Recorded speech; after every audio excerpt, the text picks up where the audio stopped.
Okay, got the light. It is April 3rd, 6 p.m. It is the second meeting of the Economic and Community Development Committee this week. In attendance right now, council members Barbara Smith, Josh Goldstein, Jim Freyer, Jalen Seed from the Economic Community Development Committee. Also in attendance, I see council members Nicole Eady and Ann Wennerstrand.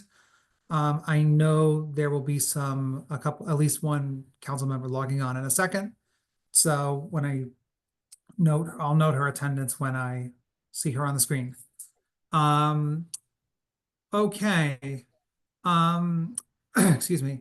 Public participation. Are there any members of the public who wish to speak tonight? I do see one hand raised. Sabrina? Yep.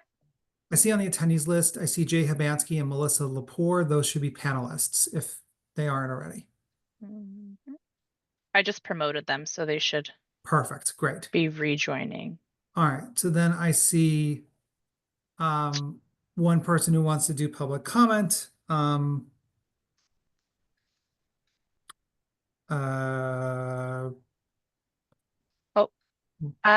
have Diane, I'll unmute you. Just remember you have 3 minutes and state your name and address for the record. Yep. Diane, you should be able to unmute yourself. I just did. I'm not sure the video is on. You made me a panelist, but okay. Anyway, can you hear me, Chair Yep, Gold? we can hear you. All right, thank you. Good evening. My name is Diane Loricella, 21 Little Fox Lane. I appreciate the fact that you split this because there are so many items on the agenda that you split it into round 2.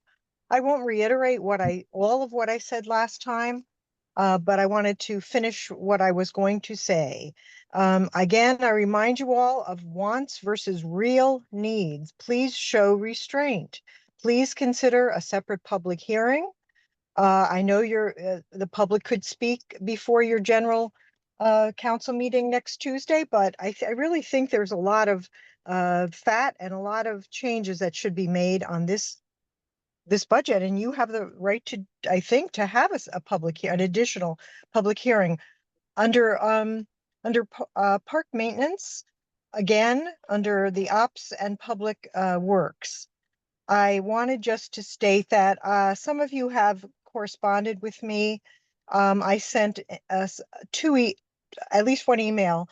I wanted to say that a special reason why I decided to lift up the issue of the Broad River Complex is because I sat down with Mr. Stowers when he first was hired, because I knew that there was an angling to have Broad River Complex to have turf. And I went over with him, I thought, professional to professional, about why it was necessary to have not necessarily a study, but a neutral party that was qualified to weigh the pros and cons and then report to the health department as well as all of you.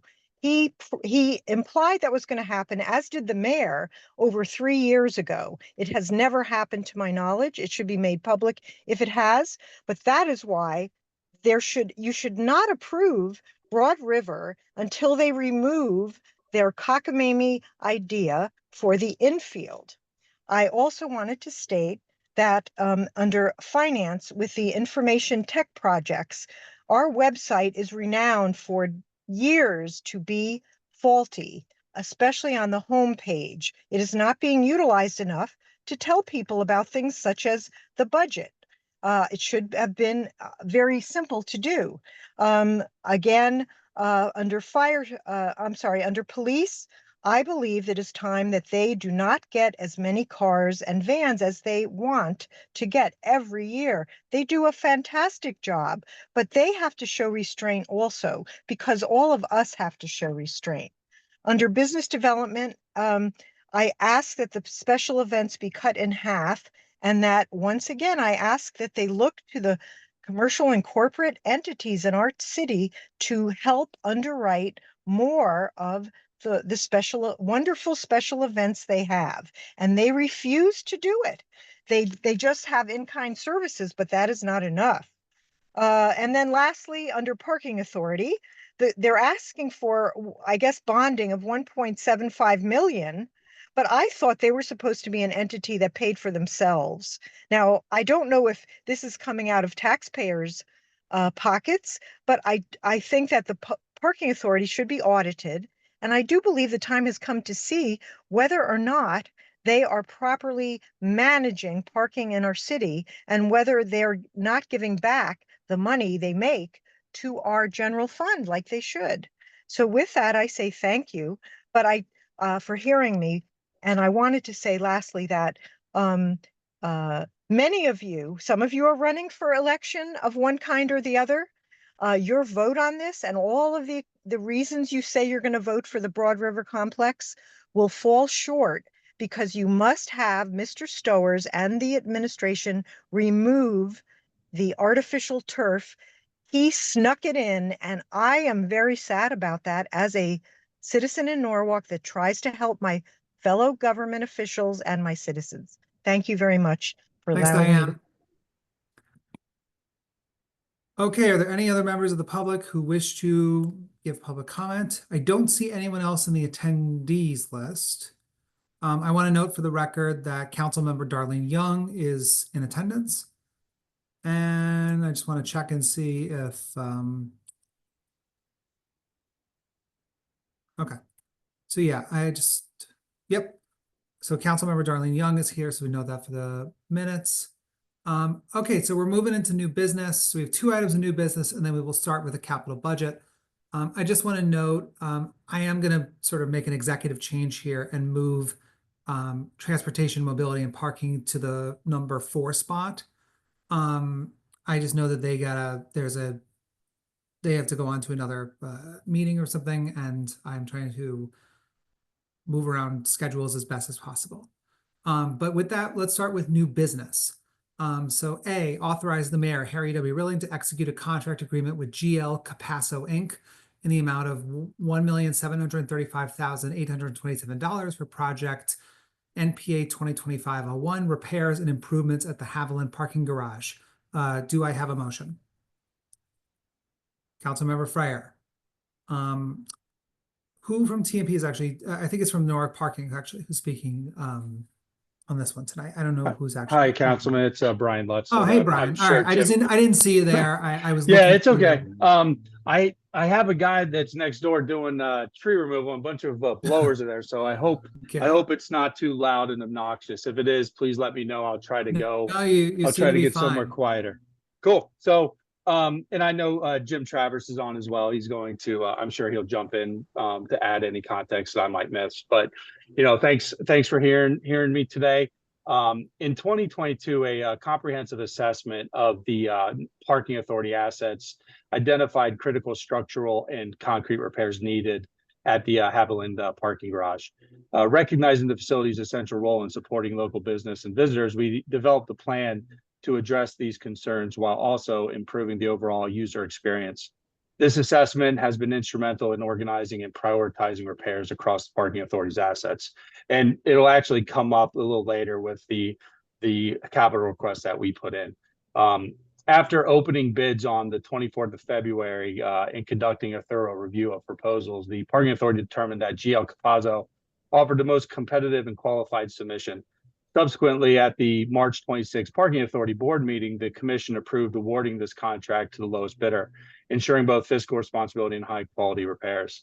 The scope of this project goes beyond essential structural improvements. It incorporates beautification efforts and lighting enhancements along the walkway to Washington Street, creating a safer and more inviting path for pedestrians accessing the local businesses down there.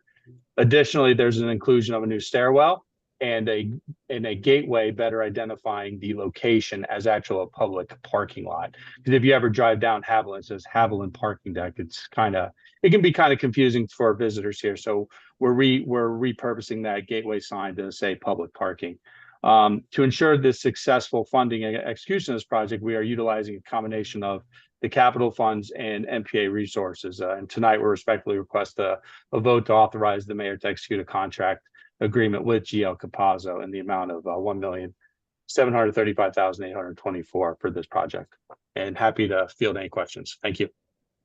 Thank you, Brian. Anyone have any questions for Brian? Okay. That was a very complete presentation. Thank you. So seeing no questions, all in favor? 1, 2, 3, 4, 5. That passes unanimously. Okay.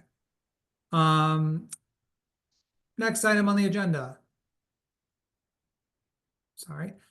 Authorize the mayor, Harry W. Rilling, to execute a temporary construction easement right-of-way agreement between the city of Norwalk and Nia Leoza LLC for the construction of sidewalks at 26 Wall Street as part of TMP 2023-2 East Wall Street Landmark Square Safety, Accessibility, and Streetscape Improvement Project. Do I have a motion? Councilmember Seed. Garrett? Good evening. Good evening, Hey. council members. So the item before you tonight is related to the Wall Street, East Wall Street construction project that's currently underway and is off to a great start. So as part of this project, throughout the process, we've been working with the abutting residents, business owners, and property owners.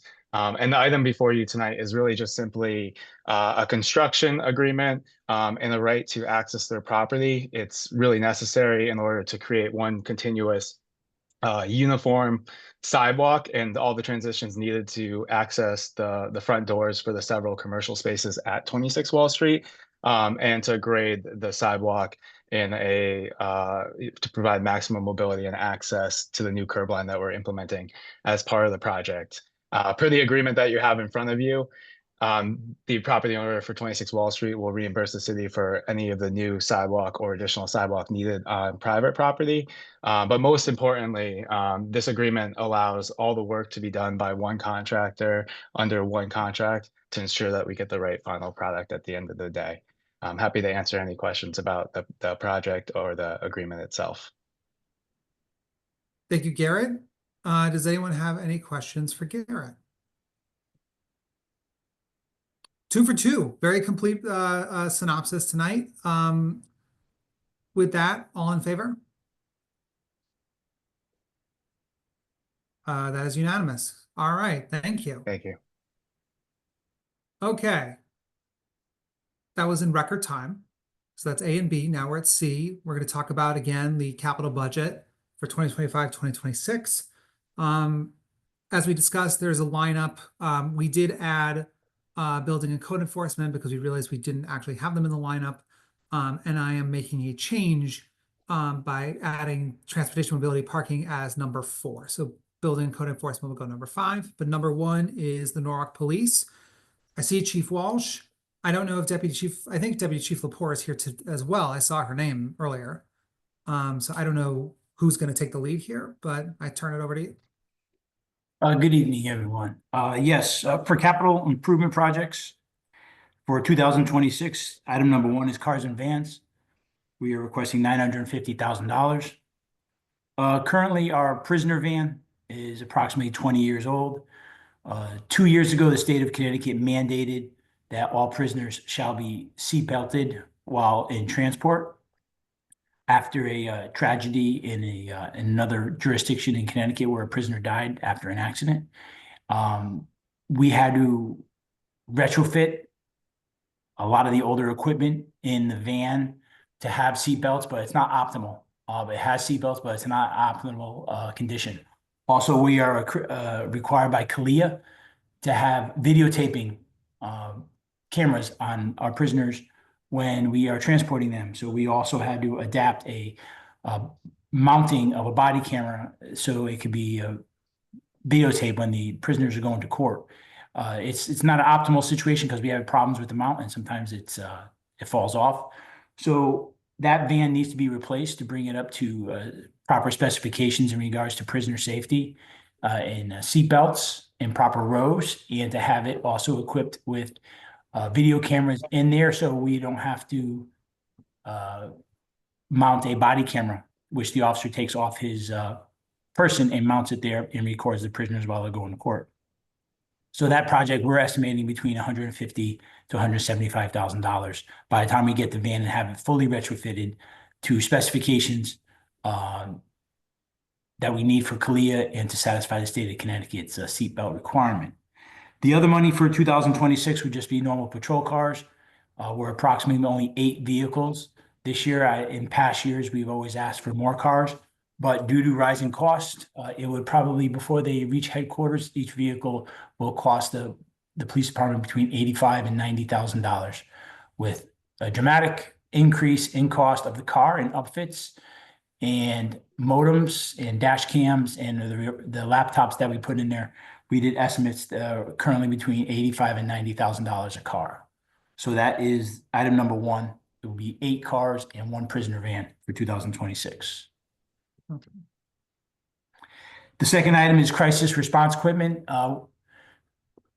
We have an emergency phone system that we have used as part of our emergency services unit and crisis negotiation team. So if we have a barricaded subject inside a home and we need to communicate with them, it's called a throw phone system. It sometimes we don't have the cell phone. Sometimes we've been able to use cell phones. We had a system like this and it broke down and it's no longer supported. The technology is no longer supported by the company. They've actually gone out of business. So right now we're using an old-fashioned wire system where we actually have to throw a phone in a window. And this new system is electronic. It's based on cellular systems where we can have better communication with someone that could be in crisis, who's barricaded themselves in their home. And we have a fully trained team of 8 crisis negotiators who use this equipment and train with this equipment to, it's a de-escalation tool and definitely lessens the use of force. It gives us time to communicate properly with someone inside a home, if it be a wanted person or someone who's going through an emotional situation. It gives it time to de-escalate and calm down the situation. And that price of that system is approximately $30,000. The gas pump replacement for $135,000 is something that we submitted last year for this year. Our gas pumps were installed in 2004. It's kind of hard to believe the building is just about 21 years old already, and they're failing. We've spent a lot of money through building services to get them fixed. A couple of years ago, we had the emergency halon system dump on an officer while he was filling up his gas tank in the police car. The pumps sometimes vary. We have 2 pumps. And the whole island is disintegrating with the concrete and all the mounting on it. So it was looked at by building services and we got the estimate of $135,000 for replacement last year. And it's in dire need because we're spending thousands of dollars a year just to keep that up and running with repairs. Any discussion or questions in regards to 2026? Any questions for Chief Walsh? Yeah, I just had a real quick question.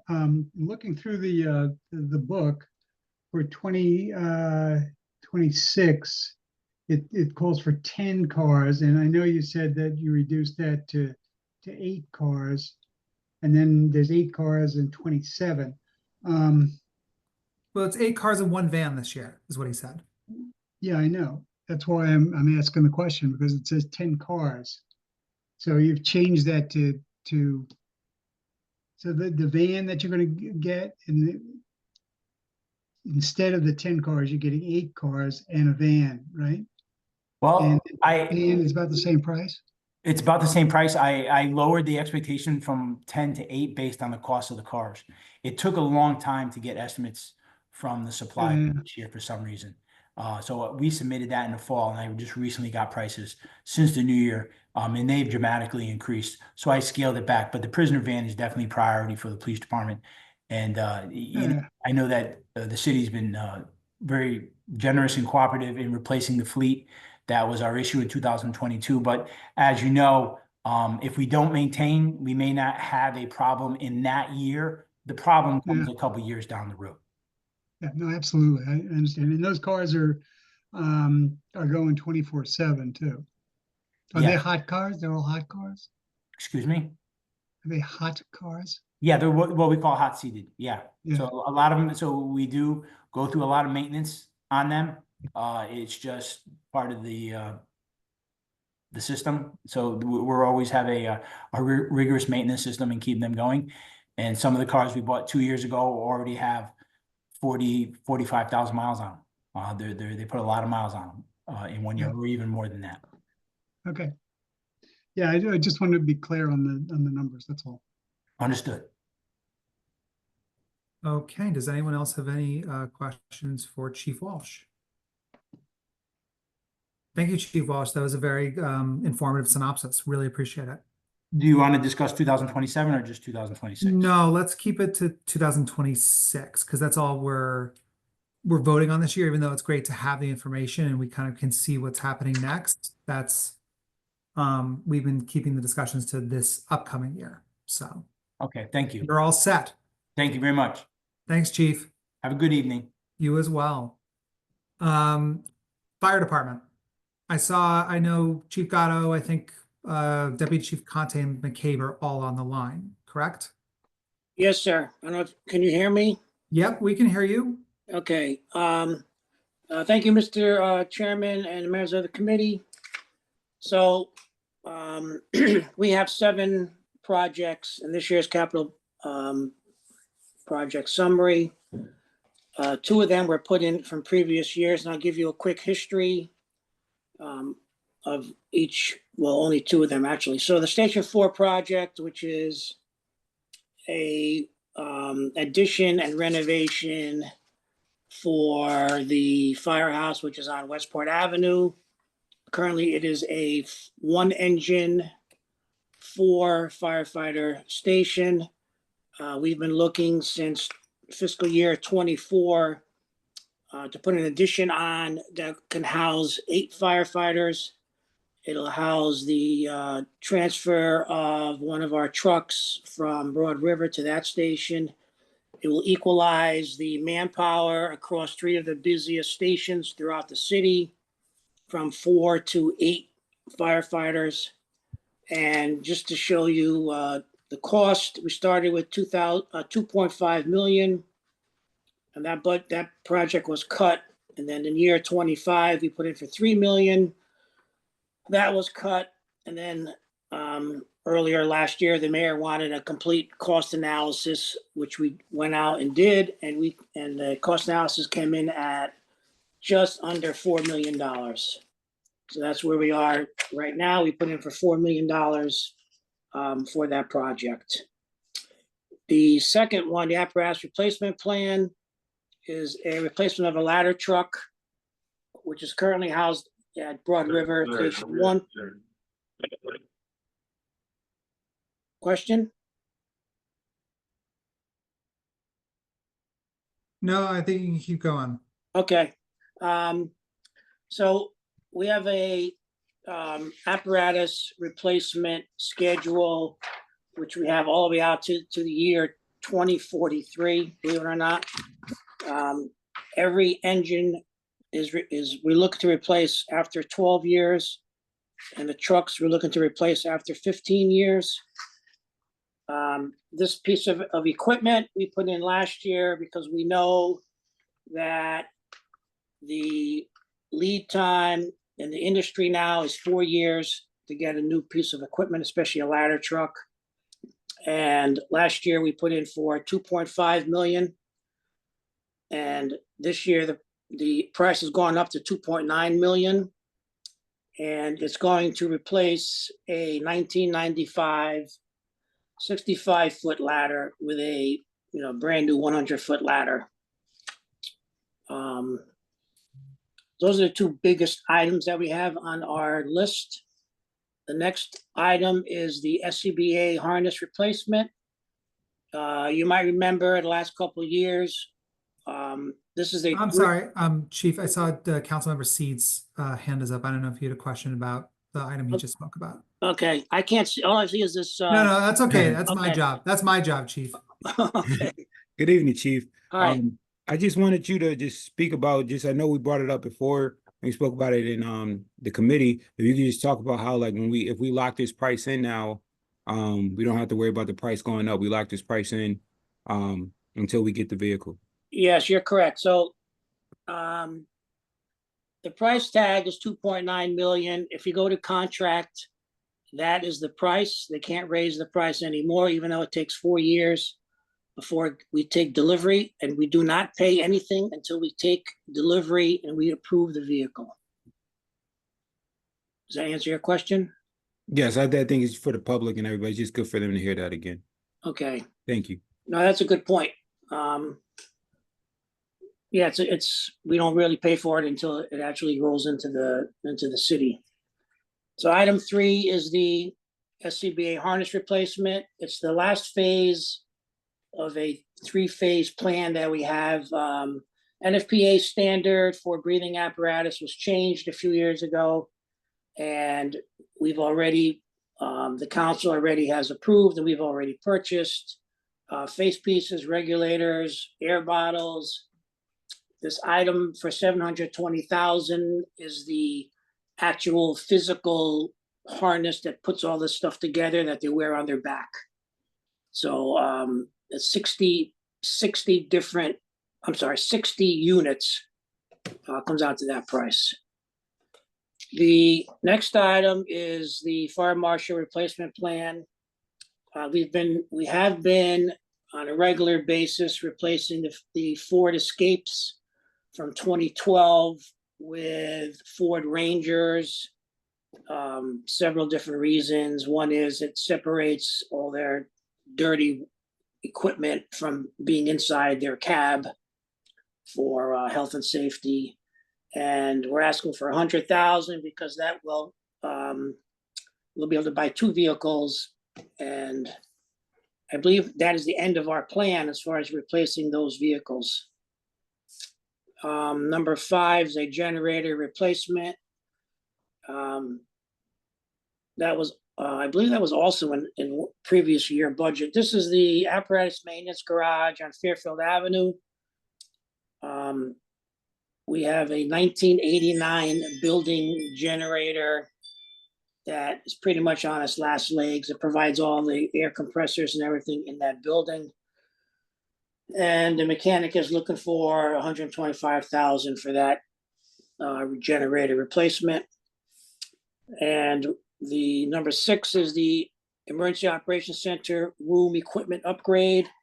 So all the audiovisual equipment in that building is new. I'm sorry, it's not new. It was put in when the station was built. And the station was built in 2013.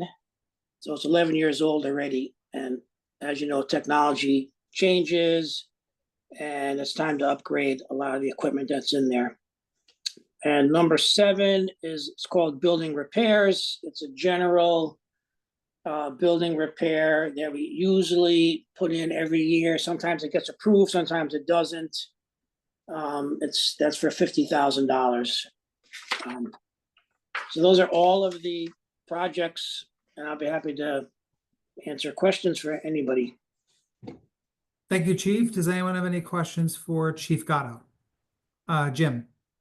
Good evening, Chief. Hi, Jim.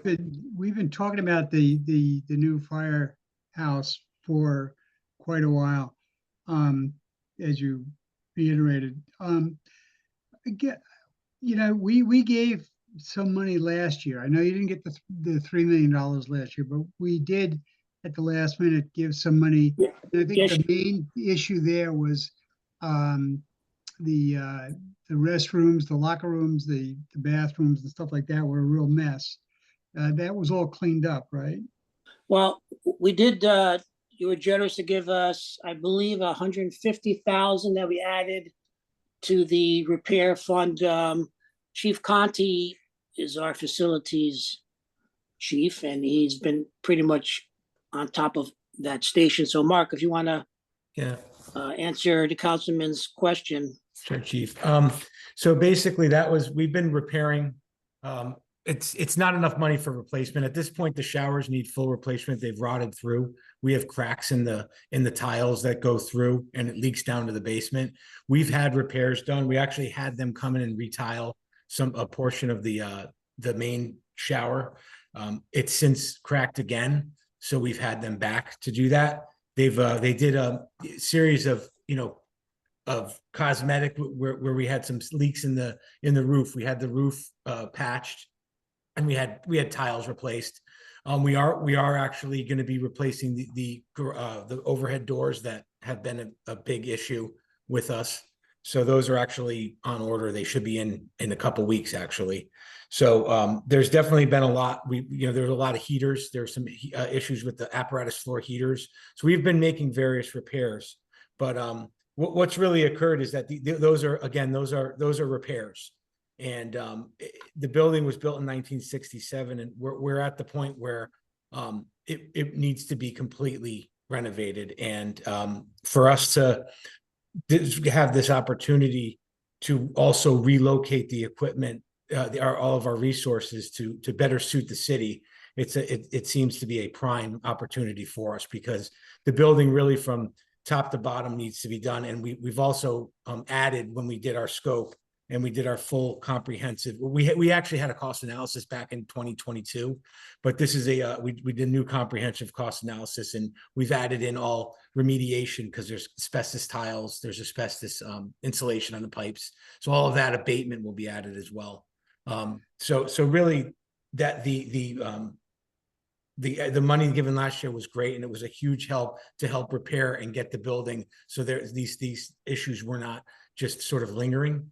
But it's really it's part of the whole cause. We also don't want to spend money on too much money on the building that has been there since '67 and virtually untouched. So this is not a renovation, it's a whole new building. It's not a whole new building. No. Yeah, we're renovating the whole building. Exactly. We're not, I mean, it's a renovation plus addition on the building. Yeah.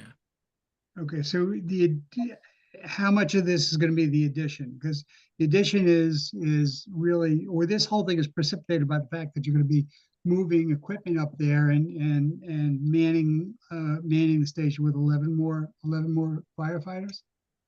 Or, I'm sorry, not eight. I'm sorry. Right, total of You 8. have 4. Yeah, you have eight. So, The addition is Or 30. is it 8 or is it 4 and 4? It's 4 additional for a total of 8. On So it'll be shift at a 8 time. people in the house. Yes. Yes. Okay. So you need to double the size of the bunk room or wherever but they're still Yeah. only going to be. Right, you're correct. That's all part of it. The addition is approximately 30 feet by 46 feet. Yep. And it'll come off the back of the building. It's the cheapest way to add all this space so that we can get this project going. So what kind of equipment are we moving? Do we have to move the equipment so that we can get to some of the northern areas of Norwalk a little bit faster? Is that correct? Yes, we're relocating our ladder company, our second ladder company, to get to that District 4. So which district is this specifically? This is District 4 that we're in, Which is, give me some streets. Westport Avenue, all the way up to the Newtown Avenue, up into Cranberry, The station's right near Stu Leonard's. right, Okay. down to the Westport line. But this will also allow us to move our rescue truck up over to Broad River, and they're a little more centralized to all the major highways. So I guess if in the past we were having to bring the ladder truck from some other location, or no, we had Yes. 2 ladder trucks. You needed 2 ladder trucks? Is that what it was? Right. They both came from different locations depending on what side of that district the call comes in. and basically So- by our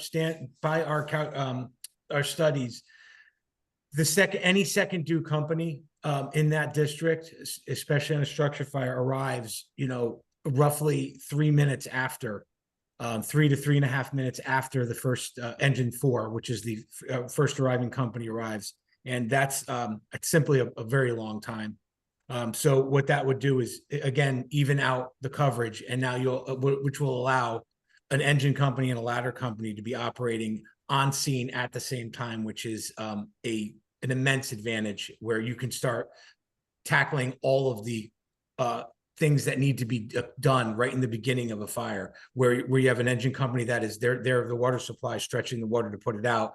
You have a ladder company what we do is we split up into 2 teams. So you have a ventilation team and then you have an inside search team. So all those 3 crucial things are happening at once. Yeah, so you need the ladder truck to do the venting. And ladder has a venting, exactly. But like I said, they split up and there's an inside team and there's a vent team. And also what we currently, we've always done is that station, just because it is so far away, always has to be staffed.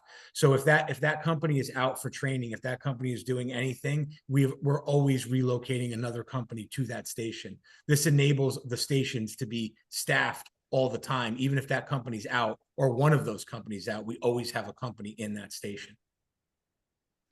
So how many times have we been late or over 3 minutes when you've had some calls in that area? It's all the time. It takes a You long never time. get so coming out of this station house now, you never get to a structural fire within 3 minutes. So it's the second due company. The second due company. It's our second due company. That's our average. So if And again, if they're right on the line of a district, yes, it'll be a little bit shorter, but that's chance, they'd have to be on the line of a. So how many times does that happen though?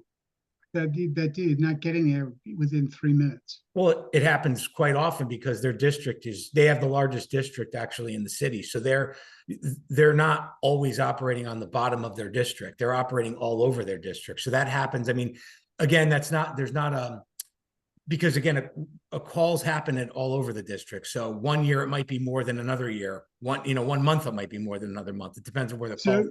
But I will tell you, it's on a regular basis that their calls are not right on the district border. And So if I could, Chief, too, just to add in quickly, Councilman, it's important to remember too that company is running emergency medical calls out of Westport Avenue, as all the stations do. So if you have engine 4 out on a call and a second heart attack comes in Cranberry, now instead of that Westport Avenue company being able to respond in a few minutes, you're waiting for an engine company from East Norwalk or from Broad River to respond up in Cranberry to get to that heart attack victim or that medical call or the fire. So it's adding a company to Station 4 on Westport Avenue will provide some redundancy in those cases as well, and will provide a shorter response time.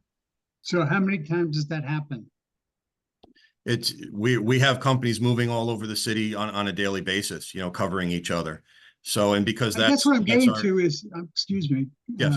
What I'm getting to is that, theoretically, it sounds great. It sounds like it's an absolute no-brainer. But then, I think what are the odds of you really need this extra backup, this redundancy on a regular basis? And I'd love to see some numbers on it because, quite frankly, $4 million is just an incredible amount of money. I would think that you could build a whole new station with $4 million. Well, probably not, but we put in $150,000 last year. You've got $50,000 every year that you can use for renovations, things like that. During the course of the year, I've never heard of anybody coming and asking for additional money for renovations or for repairs or anything for the firehouse. Is there any way we can shave something off this $4 million? I'm just really, I'm very, very concerned.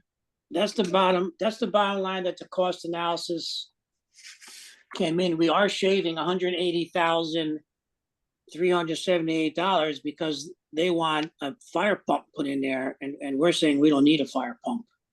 And also the apparatus exhaust system for $56,000. We have one in there now. And we've actually applied for a grant for that one for 2 years in a row. This is the second year we've applied for the. Have you tried to, I'm sorry, get a Jim, grant I for see this? Jalen's hand's been up for a I'm while. sorry. Just want to bring him into the mix here. Okay. Yeah, I think my plan, I definitely hear Councilman Frey's concerns, but I think if it happens one time to the citizen whose family member had that heart attack or the fire, it's too much. And as Deputy Chief Conte has said, it happens a lot, and that's the average that they're showing up 3 minutes late.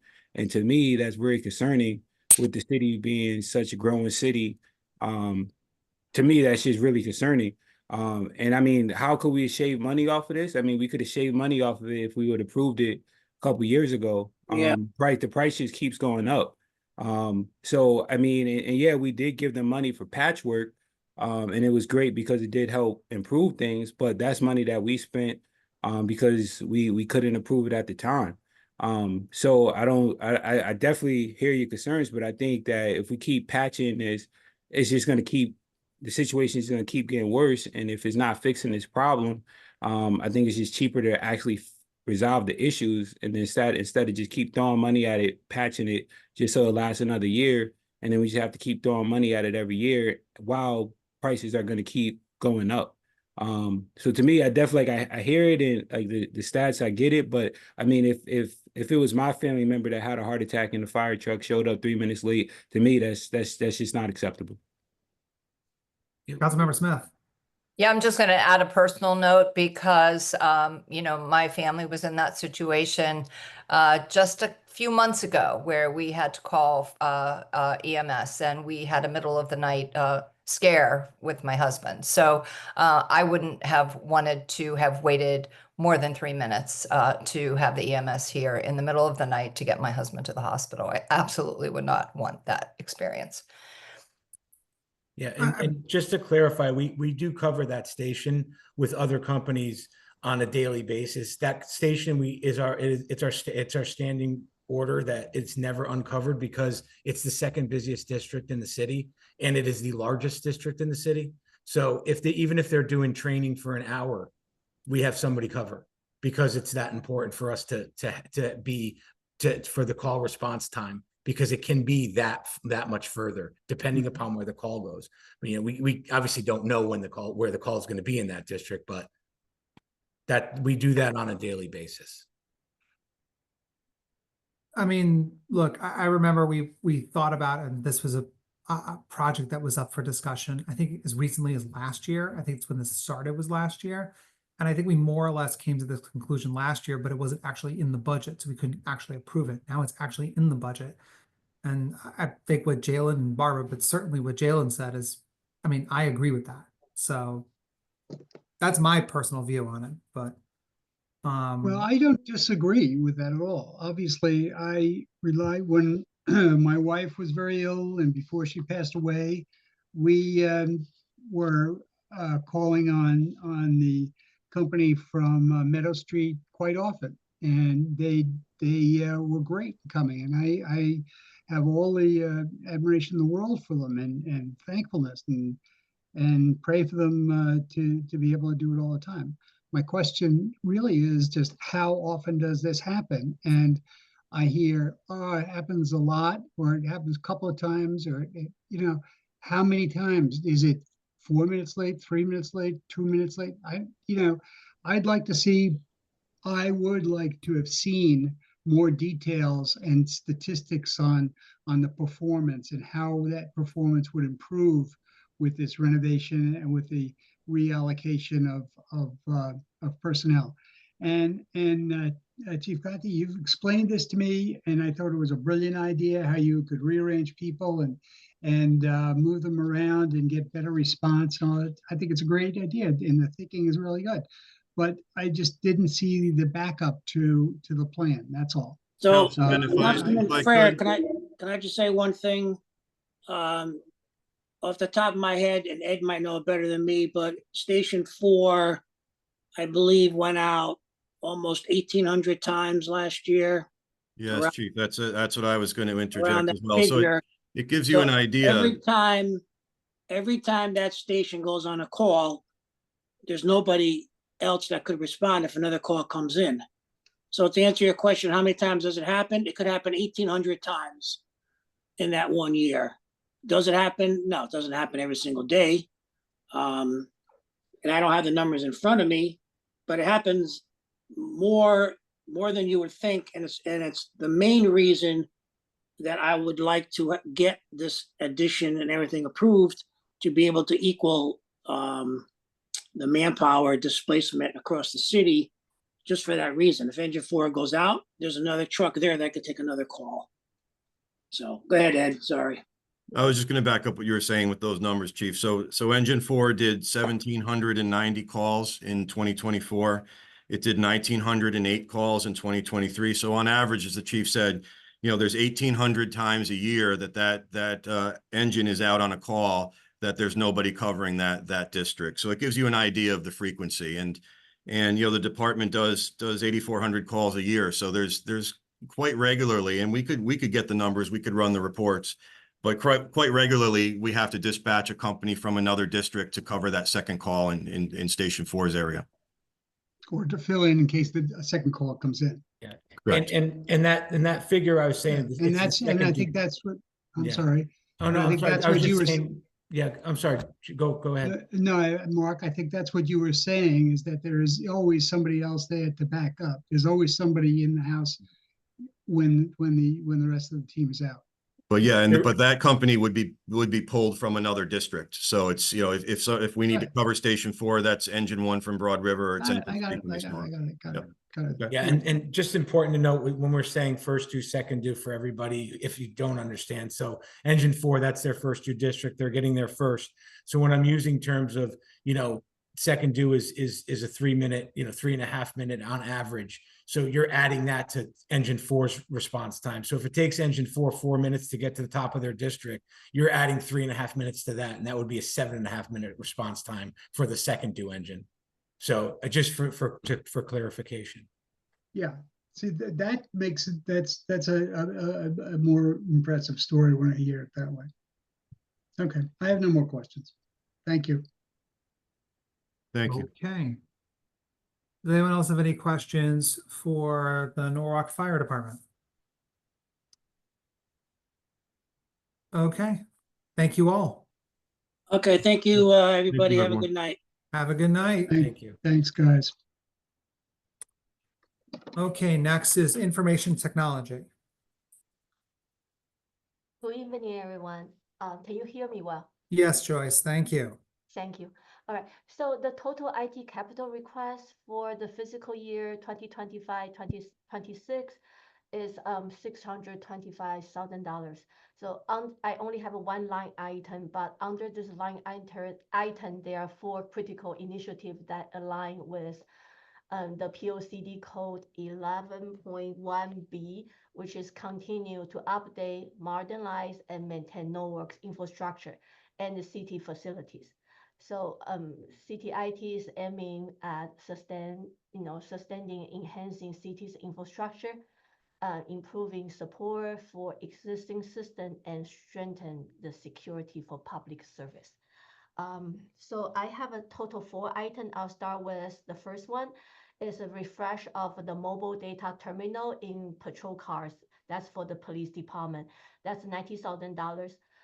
This project is part of the police department's capital budget request to purchase estimate 10 new patrol car for next fiscal year. So the $90,000 request will fully equip the equipment with laptop, software, license, and the in-car mobile printers. Second item is citywide technology refresh. That's $285,000. This initiative involving refreshing technology across 30 plus department, 14 business location, and 3 data center. This money will cover the upgrade for physical servers, laptop, desktop, monitor, webcam, and meeting equipment. This refresh also including upgrading the public computer and hardware at both library locations. So our goal, is to maintain the business continuity and ensure that all city employees have access to the modern and reliable technology to support their work. Also on top of this, the regular initiative, we also using this project. If there's any money left over, we would also including the installation of a public Wi-Fi access point in and around city-owned public building. The goal is to enhance the experience for the NOAA residents by providing reliable and reliability when they access the Wi-Fi in our public space. Yeah. So the third item is a cybersecurity enhancement. That's $200,000.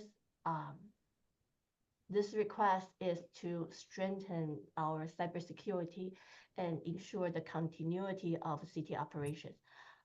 We are requesting $200,000 to implement a second firewall and additional internet service provider.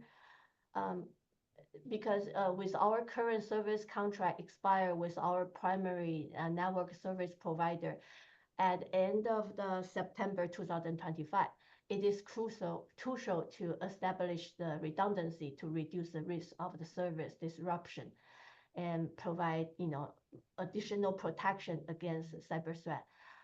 So these measures helping ensure that city's operation remaining uninterrupted in the event of a failure in the primary system. So this is third item for cybersecurity enhancement. The fourth one is a server room upgrade. That's a $50,000. So our current data center at the City Hall also serve as a storage area. So we kind of keep all our purchase monitor, hardwares, and Cisco switches in that storage. The server, rack are not properly separated from the storage area. So, which is really presenting significant, security risk. So 2 years ago, state CISA, they conduct a free cybersecurity on-site evaluation, and they recommended that we enclose the server rack area with additional secure measurement. And also, I think it happens last fall, around October, September-ish. The only air conditioning units in our server room is malfunctioning. So the temperature is raising, raised up to 90 degrees at, at certain day and time. We are luckily happen on the September, but if that's on the summertime, it will be disaster. So the air conditioning technician advised that the server area, server room area should be walled up, walled off to ensure the air conditioning system effectively cool down the server area, but not the storage area. Right. So upgrading the server room will improve the security, and is also will be able to, the air conditioning will have a more stable and controlled environment for the server room temperature. Yeah. So I'm happy to answer any question you might have. Thank you, Joyce. Does anyone have any questions regarding IT? Yes, I do. Joyce, I'm glad to hear that you're going to be pumping up the air conditioning in the server room. That's really important. That's a major issue right there. These things with the refresh, this is the year one of about 5 years. Is that right? Yes. Oh, no, Okay. no, we only need $50,000 for just well off the server room. So it's just the year one. Not No. I mean the overall refresh that you have for 285,000. Oh yeah, That's- that happened every That's year one of all the way up 5, right? Yes. Do you coordinate that with the Board of Ed? Yeah. The thing is, Board of Education, they do have a different rates, for educational rates. I would love to, have their rates of when they purchase some product or licensing. Yeah, they have a different kind of school number than what we have. So we do have our trusted reseller, like for server, for, they're on the state contract. So they will be, lots of time we were reaching multiple vendor to get the best rate, but I wish I could, having the rates that the Board of Education have, yeah. Having the rate is attractive. I can understand that, but is there any, with all the refreshes, with all the equipment that you're refreshing and all that stuff, Is there no synergy that could be accomplished by working with them? I mean, is there a distinction between the different server that they are going to buy versus what you're going to buy? How would anybody even know what servers they're using? Right, they have the one data center, and city IT we have on city we have 3 data center. So one is in fire headquarters, another one is the police department, another one is located in city hall. Let's put this way, we serve around 850 city users. They have a much bigger, but it's a different location. They have a much bigger, I think more than 2,500 of the teacher out there. So their needs is bigger but simpler. Our needs is smaller but more complex because we cover public safety, health department, multiple, and we have a 3 data center because we need to, and we back up, we do the backup, we do, I believe they also do a lot of that thing, but our business is just a little bit, more complicated than Board of Education has. Right. Mhm. I would love to see us get a little bit more coordination with them if we possibly can. I see Ralph actually has his hand up. Yeah, if it's okay, I don't mean to jump in, Joyce, on this, and I know that we work together on this. Can you guys hear me okay?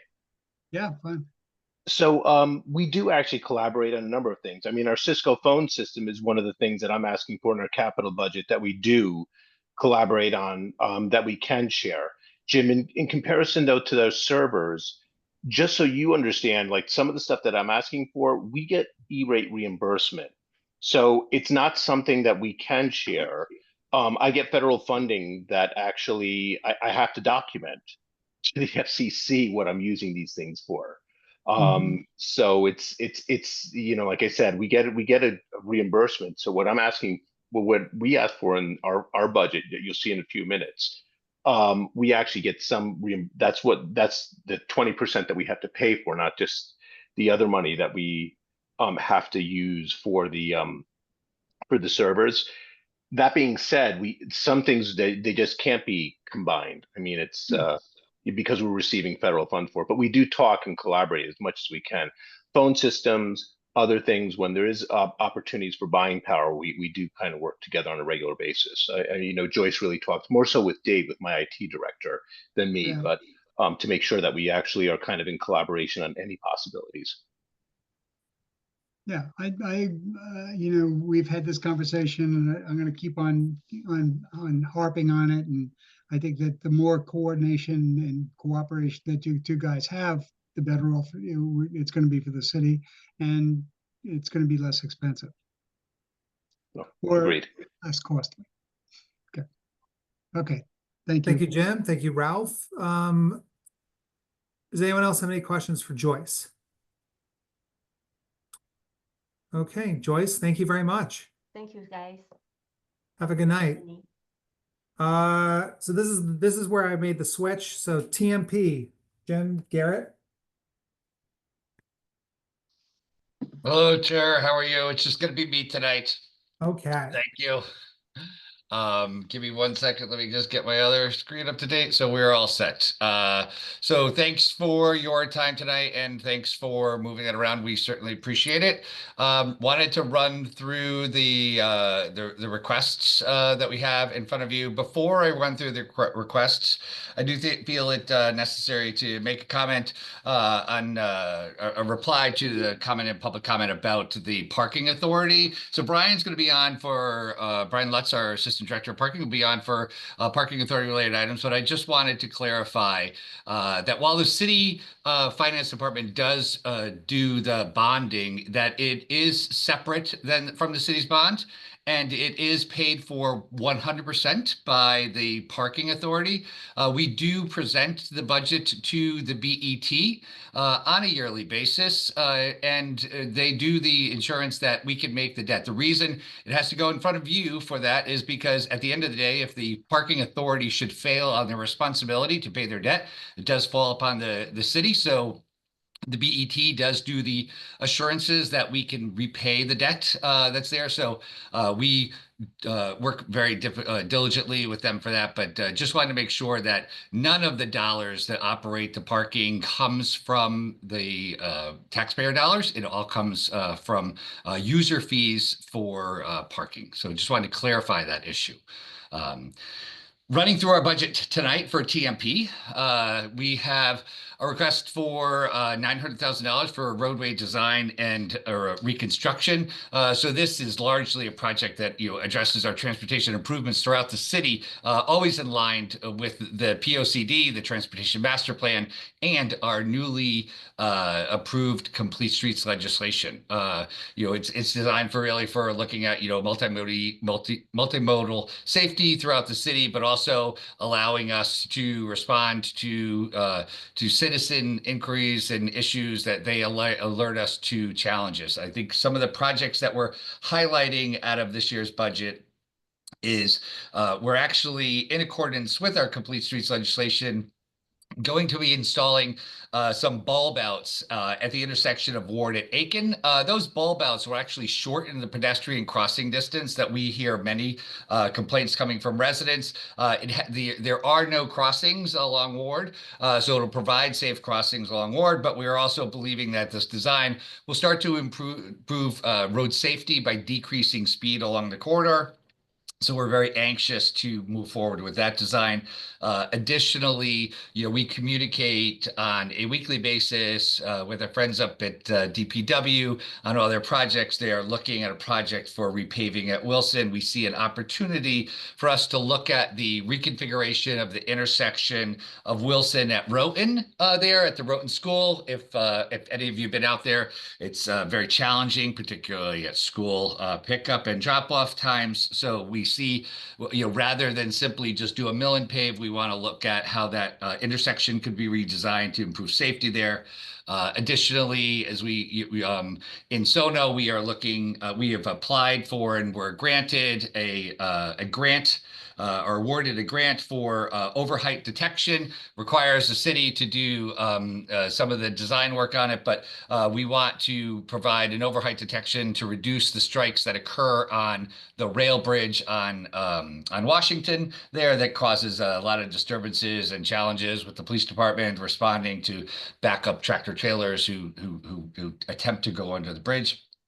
And then last year, some of you did participate in the demonstration project, the Complete Streets demonstration project that we did at North Main at Ann. And if you recall, we installed a temporary crosswalk. It's been very popular. We are putting in the budget to actually make that a permanent infrastructure. So this is exactly what demonstration projects are designed to do, is do proof of concept and then look to make them permanent infrastructure. So we'll be adding a permanent infrastructure, a permanent crosswalk at that location as well. The next item is traffic signal equipment. It's $150,000. You may recall that so we are doing a remodeling, rehabilitation, or a new school, so new high school, Norwalk High School. And with that, we needed to do a traffic signal. A traffic signal, because it falls outside school grounds, it was not covered under the grant. So we have a $150,000 gap for us to install a traffic signal at the new school's driveway. So we funded portionally some of that from last year, but we had to have a gap to fill in for the design and installation. That installation will move forward before school opens. So we're excited to continue to move that one forward. There is an additional adjustment on there, bringing up to $175,000. An additional $25,000 is to cover RRFBs at a mid-block crossing that will be at Richards Avenue. That did come from a recent development. So just to provide added safety there, that's that added portion. New sidewalk construction. So our original request was 1.4 million. It was removed to reduced down to 1 million. We were looking at that time we were doing the design for sidewalks on George Avenue. George Avenue had sidewalks prioritized in our 2010 Transportation Master Plan. It was again prioritized in our 2022 Transportation Master Plan. And nearly every time that there is a new sidewalk installation recorded in any of the newspapers, we hear from the residents on George Avenue on when are they going to get their sidewalks. We wanted to make good on their sidewalks, so we put in this request to get the sidewalks finally installed. There is, I believe, a good point of news here. So we will get it done if we don't do this, but we applied for, and we feel very comfortable that we will have a grant funding coming through shortly that's actually going to get grant funds to install the sidewalks on George, but install sidewalks on a number of other streets. That sidewalk install that we have will or the grant that we have will not cover the design. So we will instead use, if they all come through, we will instead use this money for the design so that we can and the match for the grant that we would have to do that. But if that grant does not fall through, we will fall back to Plan A and actually get the sidewalks installed on George Avenue. The next one is our Safe Routes to School. We had initially requested $500,000. It was reduced to $250,000. We have two really great projects that we wanted to move forward with here. One of them last year we did with partnerships of CTDOT, a school safety audit of Cranberry School. We wanted to go back to a new school and one that was recently done and look at what other opportunities we had. So we did that in partnership with CTDOT. They identified the need for sidewalks on Noah Lot. So we wanted to introduce those. But additionally, we wanted to, we had observations and comments coming from the neighborhood that they're very concerned, in the area of Auburn and Lenox, that kids leaving school on Highland using the back roads were walking without sidewalks and around corners. And, when we went out there, we saw exactly what our residents were telling us. And additionally, we'll be in the next week in construction of a missing section of sidewalk on Soundview that prevents children from actually using Soundview to do this. So these sidewalks that we would install at the Auburn and Lenox area would actually lead to the newly installed sidewalks that we're putting on Soundview Avenue. So I think two really great projects that we would do there. We would probably not be able to get all of them done with the $250,000, but we would prioritize probably the Auburn Lenox. But we would really see like what can we get done with the funds, and if we're able to utilize any additional funds to make that happen, we most certainly would. The Wall Street corridor improvements. Very excited to announce that Wall Street is the work on phase 1 has started. If you pass through Wall Street, you will see construction materials on there. They have started some excavation. We've been working with the utility companies on their final rounds of underground utility improvements to support that work. But we also we recognize that we have a $5.5 million pending or already approved federal appropriation for Wall Street. And given the current political climate, we wanted to advance that grant as quickly as possible. So we're moving on to phase 2 in the design so that we would we actually kind of moved phase 2 a little bit. So we are utilizing the federal funding grant. We've really had some assurances at this point in time that the money is there still, so that we don't want to risk anything. So we're advancing that relatively quickly to do that. That would be the conversion of Burnell into 2A. And some signal work up there at Belden. So really excited to continue to move that. So we'll see us exiting phase 1 and then on pretty quickly entering into phase 2, which would be the Burnell section. The next one is pavement markings and signage, right? So this is twofold. It is the city's pavement markings, our crosswalks, our WL center lines, when we mark a bike lane to get there. These are where the funds come for that. But additionally, we just completed a citywide signage audit where we not only looked at and identified every single sign that we have in the city. We looked at where the deficiencies in signs were, where they didn't exist at all, and where they no longer had reflectivity that met federal standards. So we have a program in place, or we're building a program to install those, repair those signs, and do the new installations of signs. So that funding will also be used to identify our streets, install our new street signage, and then West Rock sidewalks. I am probably the most excited about this because this was the first grant that I wrote coming here. And it was a grant that was secured through Congressman Himes. It was a bit of a challenge getting this through the federal government and CTDOT, but we're there. We've gotten the notice to proceed, the commitment to fund. We are out to bid. Bids set to close on 4/21. But the additional really great part of this is in addition to that, we have a local road accident reduction program where we're providing some raised crosswalks at the school areas around there. Those will be to cross the kids safely in schools, but also be added traffic calming measure through this corridor. The initial grant was for $150,000, and then our added work there and where we were able to prioritize, we've advanced that to $900,000. So this is the match that we need in order to accept those grants, because both those grants had a city match with them. And then lastly, with the mayor's adjustment, we are including the East Avenue Corridor Improvement Project to develop a plan of what Wall Street, I'm sorry,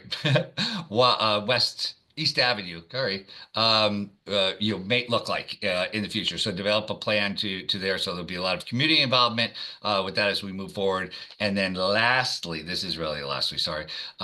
So Isaacs at Wall, there are some developments that are taking place, in particular Wall Street Place, that is in the rear. And as you know, Isaac Street ends today. It's dead ends back there. So this would be in partnership with two other developers there. They're proportional, each paying for their share, but we would develop a traffic circle roundabout to get you, to like almost like a cul-de-sac out safely, get you in there and to avoid the majority of those vehicles having to reverse to get out there. So that highlights, I think, the projects that we have under TMP. Happy to answer any questions that you have. Councilmember Wenstrand. Thank you. Mr. Travers, thank you so much. I just want to call attention to item 8, the East Avenue Corridor Improvement, which I'm very excited about. There's been a lot of robust community activity on this. And I just was wondering if you could say a little bit more about this is essentially a planning design. Could you say a little bit more about the specifics? So yeah, in the initial planning design, so I do think that it does require some more additional coordination. When I established the first part of this grant, it was when CTDOT was looking at a diverging diamond to address the traffic challenges at exit 16 and East Avenue. They have since abandoned that plan and are looking at alternate solutions. So it would be, we want to make sure that whatever gets designed at this portion would really coalesce well with improvements that CTDOT is planning for that section. But I think this would really be, from basically exit 16, right? Yeah. Or or Eversley, pretty much because DOT will bring it down all the way to Cannon, right? We really felt that corridor was pretty important and had that big connection that went all the way from Cannon down to here. So it looks at several different challenges, right? How different each section of the roadway is different, whether that around the green, whether we have around City Hall. But what we know that we have to build a better pedestrian connection through here. So it'll come out through a series of community meetings and really just looking at data. It's a challenge, right? There is a tremendous amount of vehicles that this corridor moves through. And we need to make sure that we don't add to driver frustration that has negative impacts to something else. But I do think that it's an important corridor that we need to look for better pedestrian connection. I think if you're a pedestrian on this corridor, what you really notice is it lacks a lot of opportunity for you to cross the street. And that's why you see people crossing mid-block on their own, because it's there's no other opportunity for you to do it. If you're a cyclist, it is an extremely challenging corridor to do. So I think we need to improve all modes of transportation that we go through here. But how do we develop a corridor that looks and feels better, right? I think it's a corridor that has sidewalks that are separated from the roadway with an amenity zone. In many instances, I love those amenity zones to be with street trees, as it provides more of a neighborhood feel, but provides shade for those walking through the corridor. So I think and then in particular, I think we do have a challenging five-legged intersection up by the green that needs to have a considerable amount of traffic engineering, looking at to what is the best solution to move traffic through that corridor. How do we get up to the green? How does the green really become a safe haven? And how can it be activated more freely by people feeling more safe and to get in and around the green? And then as you continue, what we have on Westport Avenue and the crossing at Westport Avenue, how does that interact with really that next traffic signal up at Cannon? So pretty complex. I think it's in its nature, but we would look to be hiring a consultant to assist with this and run through a series of public meetings, very similar to that of how Wall Street started, right? Wall Street really started with really robust community meetings, getting community feedback. It's very similar to the community feedback we are seeking right now with the Route 1 corridor improvements. I think that's a little bit what we had in mind. I don't know if I answered your questions, but I'm happy to answer. Yeah, you did. I mean, the community is poised for this. It's a beautiful part of the city. It's an incredible opportunity there to not only to increase the pedestrian accessibility and the beauty of it, but the safety. And this is something that I hear, just the lack of opportunity for pedestrians and cyclists to really utilize that corridor is something that I hear a lot about. So I'm glad that there's attention on it, and I really support this budget item. Thank you. I think it's also really a great connection because we have a train station right down there that's easily accessible to many people, but not accessible to those that are looking to go there. Like if you were to walk that corridor on a summer day, it's about 10 degrees hotter than anywhere else. So I think there's a lot of opportunity here, and I think it's an important corridor to put through. So we're excited that was able to make its way back in. Thank you. I also wanted to add one other thing, and I do apologize. So it also includes, what we can do about a pedestrian connection around Smith Street, right? Because I think it's almost a little bit of a forgotten portion over there, and I think it's an important connection as it abuts the waterfront. And I think we need to have, I think this needs to also incorporate a plan of what we could do at that section. So maybe, as that might be a little bit of an add-on. Maybe we look at things, but I do think at the same time we have to look at that as well. Okay. Thanks, I agree. Any additional questions for TMP? All right, Jim, thank you. All right, thank you. Have a good night. Take care. You too. All right, thanks. And Brian will be here for the Parking. the parking authority. Okay. Yep, they're a little later. They're a little later. Yep. So On now is building and code enforcement, on deck, planning and zoning.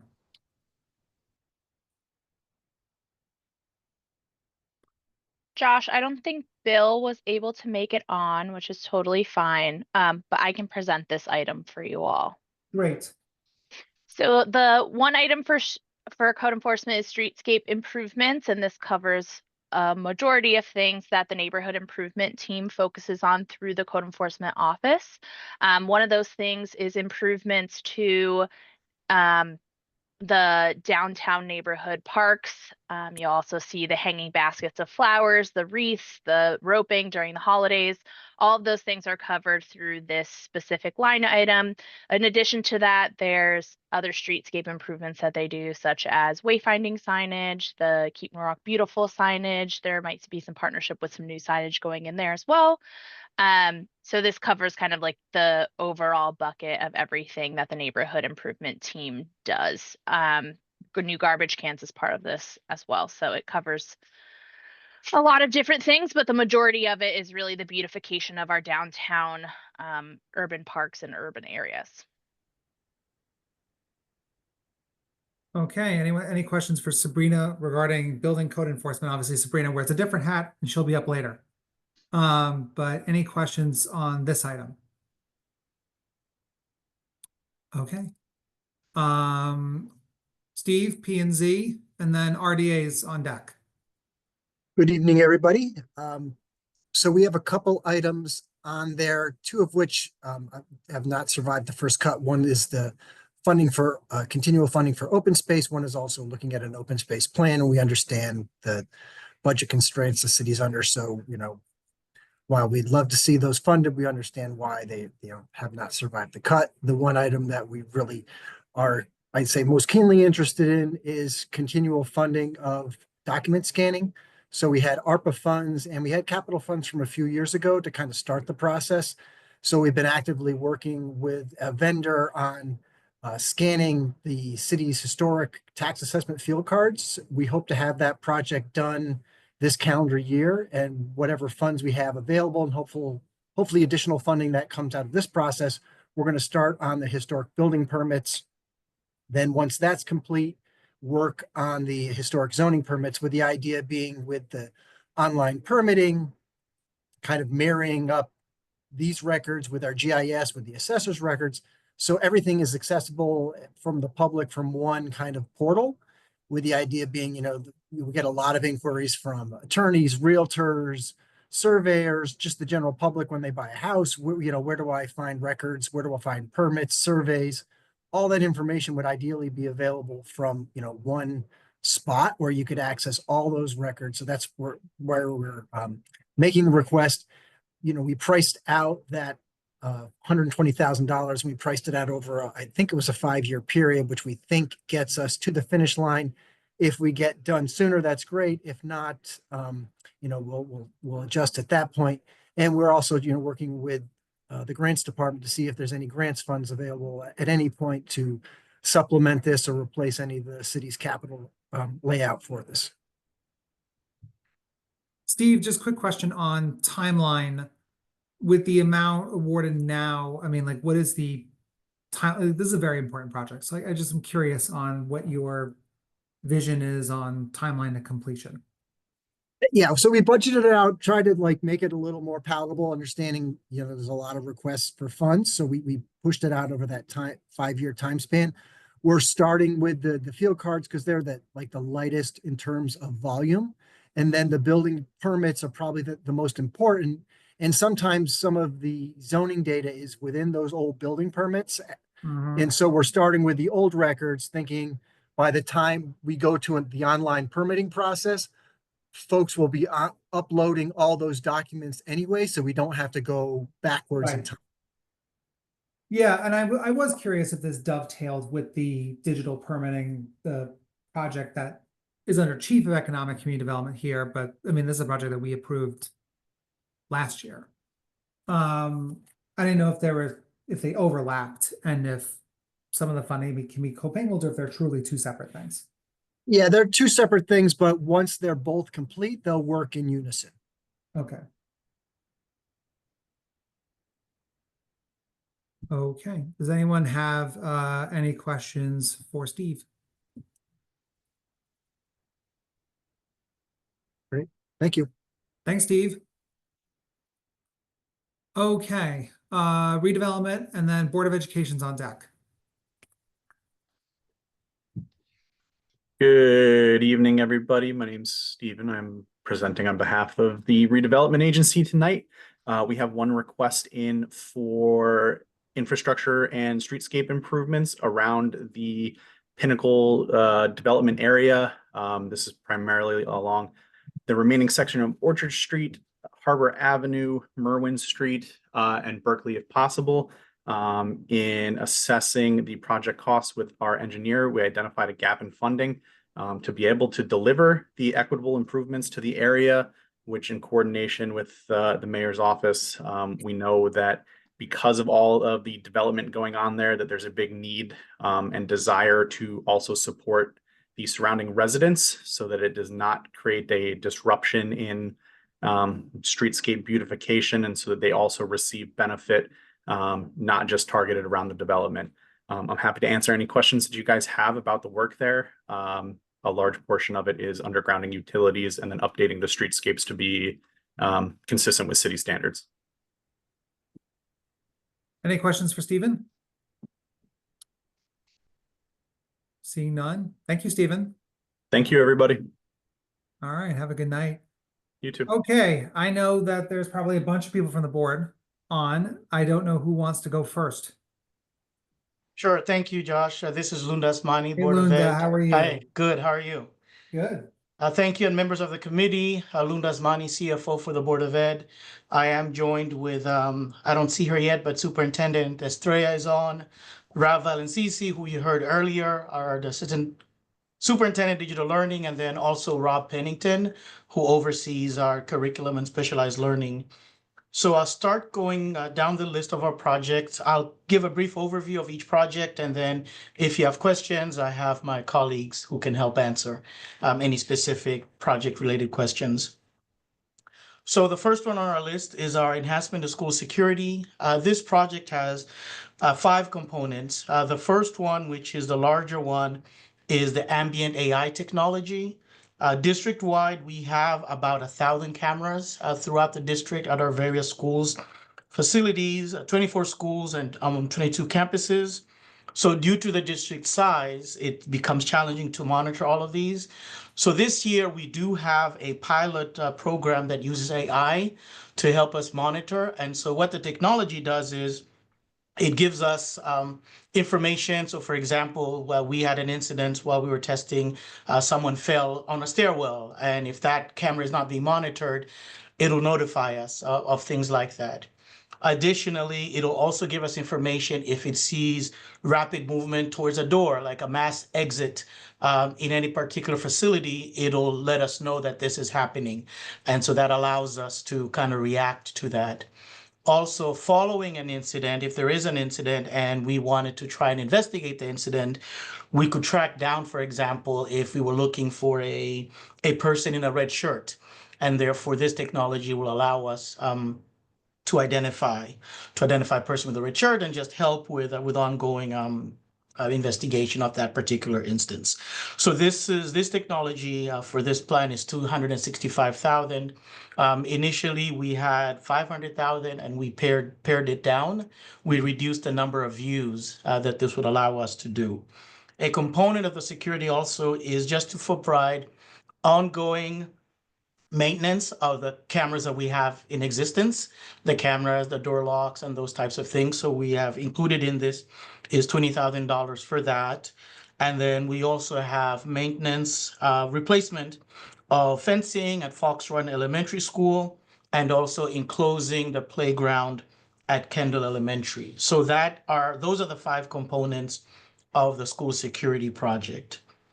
The second project is literacy and curriculum textbooks. That is a $300,000 item. The district is now in the process of developing a K through 12 literacy revision to a new 6 through 12 literacy curriculum, and therefore this requires additional materials. And these are changes at the state level, so we're changing our curriculum to just be in line. That applies also to the science and social studies curriculum as well. The district has now begun the process of changing those materials and textbooks. The state of Connecticut is updating its K-12 social studies curricula, and therefore this just allows us to have the material and text in our schools so that we can provide the curriculum in accordance with the state standards that's happening throughout the district. The third item is, you'll recall, I think this is the second year now, we have been investing in our band and strings instruments. Josh, let me know. I see Jim has raised his hand. Did you want me to go through or just answer now? You know, if Jim, if you have a comment about something he just spoke about or a question, that's fine. Might as well take it as well. It's fresh in our head here. Okay, just on the literary curriculum and the social studies, this is state dictated changes. Do we anticipate that there'll be other changes in light of the demise of the board or the Department of Education on a federal level?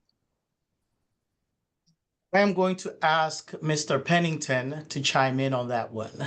We haven't seen anything yet, so I mean, until we hear, but we have not received any other information around any other curriculum shifts or any other needs that need to be adjusted at this time. So my concern is that with all the nonsense that is going on today, particularly in the science and social studies, is there a drop dead date? I mean, we have to put a purchase order in on these things 6 months in advance or something. Would we have time to bail out and not get stuck with a bunch of books that don't meet some crazy interpretation of the Constitution? A lot of our science materials are it's really a brand new shift. So I don't foresee it being completely adjusted or changed. I mean, it's more hands-on science, really getting more into the labs and really providing students with an opportunity to experience science, so to speak, versus a textbook that is just set in content.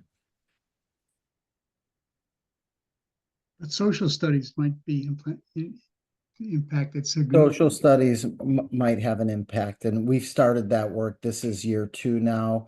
We've made a really big shift in our social studies to more inquiry-based learning, where it is really putting a lot of students doing the thinking. And so my hope is that there is not any major shifts. But to your question, we just don't know at this time. Okay. And this is only state dictates anyway, so we're okay with states. Yes, the social studies frameworks were just updated last year from the state, and so it's brand new. And what they have put out, I think, has really been a great shift for us as a district and as a state. Okay. Great. Since I have you off mute, do you mind going over the brand and strings as well? Absolutely. So this is year 3 of our band and strings equipment update. 2 years ago, we started with our high school band equipment, and we were able to really add in a lot of instruments. And I think that we've been able to hear some of the awards and accolades, the latest being that Norwalk High School became a world showcase, which is the highest that you can go to. And then this year, we updated our strings instruments for our orchestra program, and they've been able to add in more equipment and really update some of the equipment that's been 20 years old. One of the pieces is that we haven't been able to add equipment to our middle schools. And so this year, our focus is really band in middle school. And so there are still a couple pieces that I know our high schools need. They haven't fully gotten everything that they wanted, but our real focus area at this time is getting band equipment in our 5 middle schools. All right. Thank you. Next one is instructional technology, and Ralph will provide us an overview of that. Sure. Good evening, committee. Yeah. So encompassed in the instructional technology is really a lot of our hardware needs that we need on a regular basis for refresh. So let me just kind of go down a list to kind of give you an idea of what this encompasses. So from a networking standpoint, this will include a refresh of switches for Brian McMahon and access points, wireless access points throughout the district. It also includes funding for what we talked about earlier with Joyce, which is a joint Cisco phone upgrade. There's some networking there's some servers that are needed for it that to happen on our end of the phone system, which will be done with this. This also includes classroom technology, specifically ViewSonic boards. Every one of our classrooms actually has ViewSonic boards, which are the interactive whiteboards, which we use within every one of our classrooms. This currently includes about 100 replacements of those boards for next year. We plan on replacing about 300 teacher replacement laptops, which are needed as part of our refresh. For students, we plan on replacing about 600 of the middle school Chromebooks and about 400 of the elementary school Chromebooks and 375 of our kindergarten iPads that are needed, as well as 20 Apple desktops. I think that covers pretty much the majority of what's actually in that whole line item of items that we do on a regular basis. And, you know, we, as Joyce mentioned as well, we're a little bit larger. We have 12,000 students and we're a one-to-one district. So with that, we usually have a replacement of about 3,000 devices if we want to keep it on a 4-year cycle of replacing our machines on a regular basis, which is what you're seeing with this. So we try to be as efficient as possible and keep the machines as long as we can. So 4 to 5 years though is really the extent that most of these Chromebooks usually can last.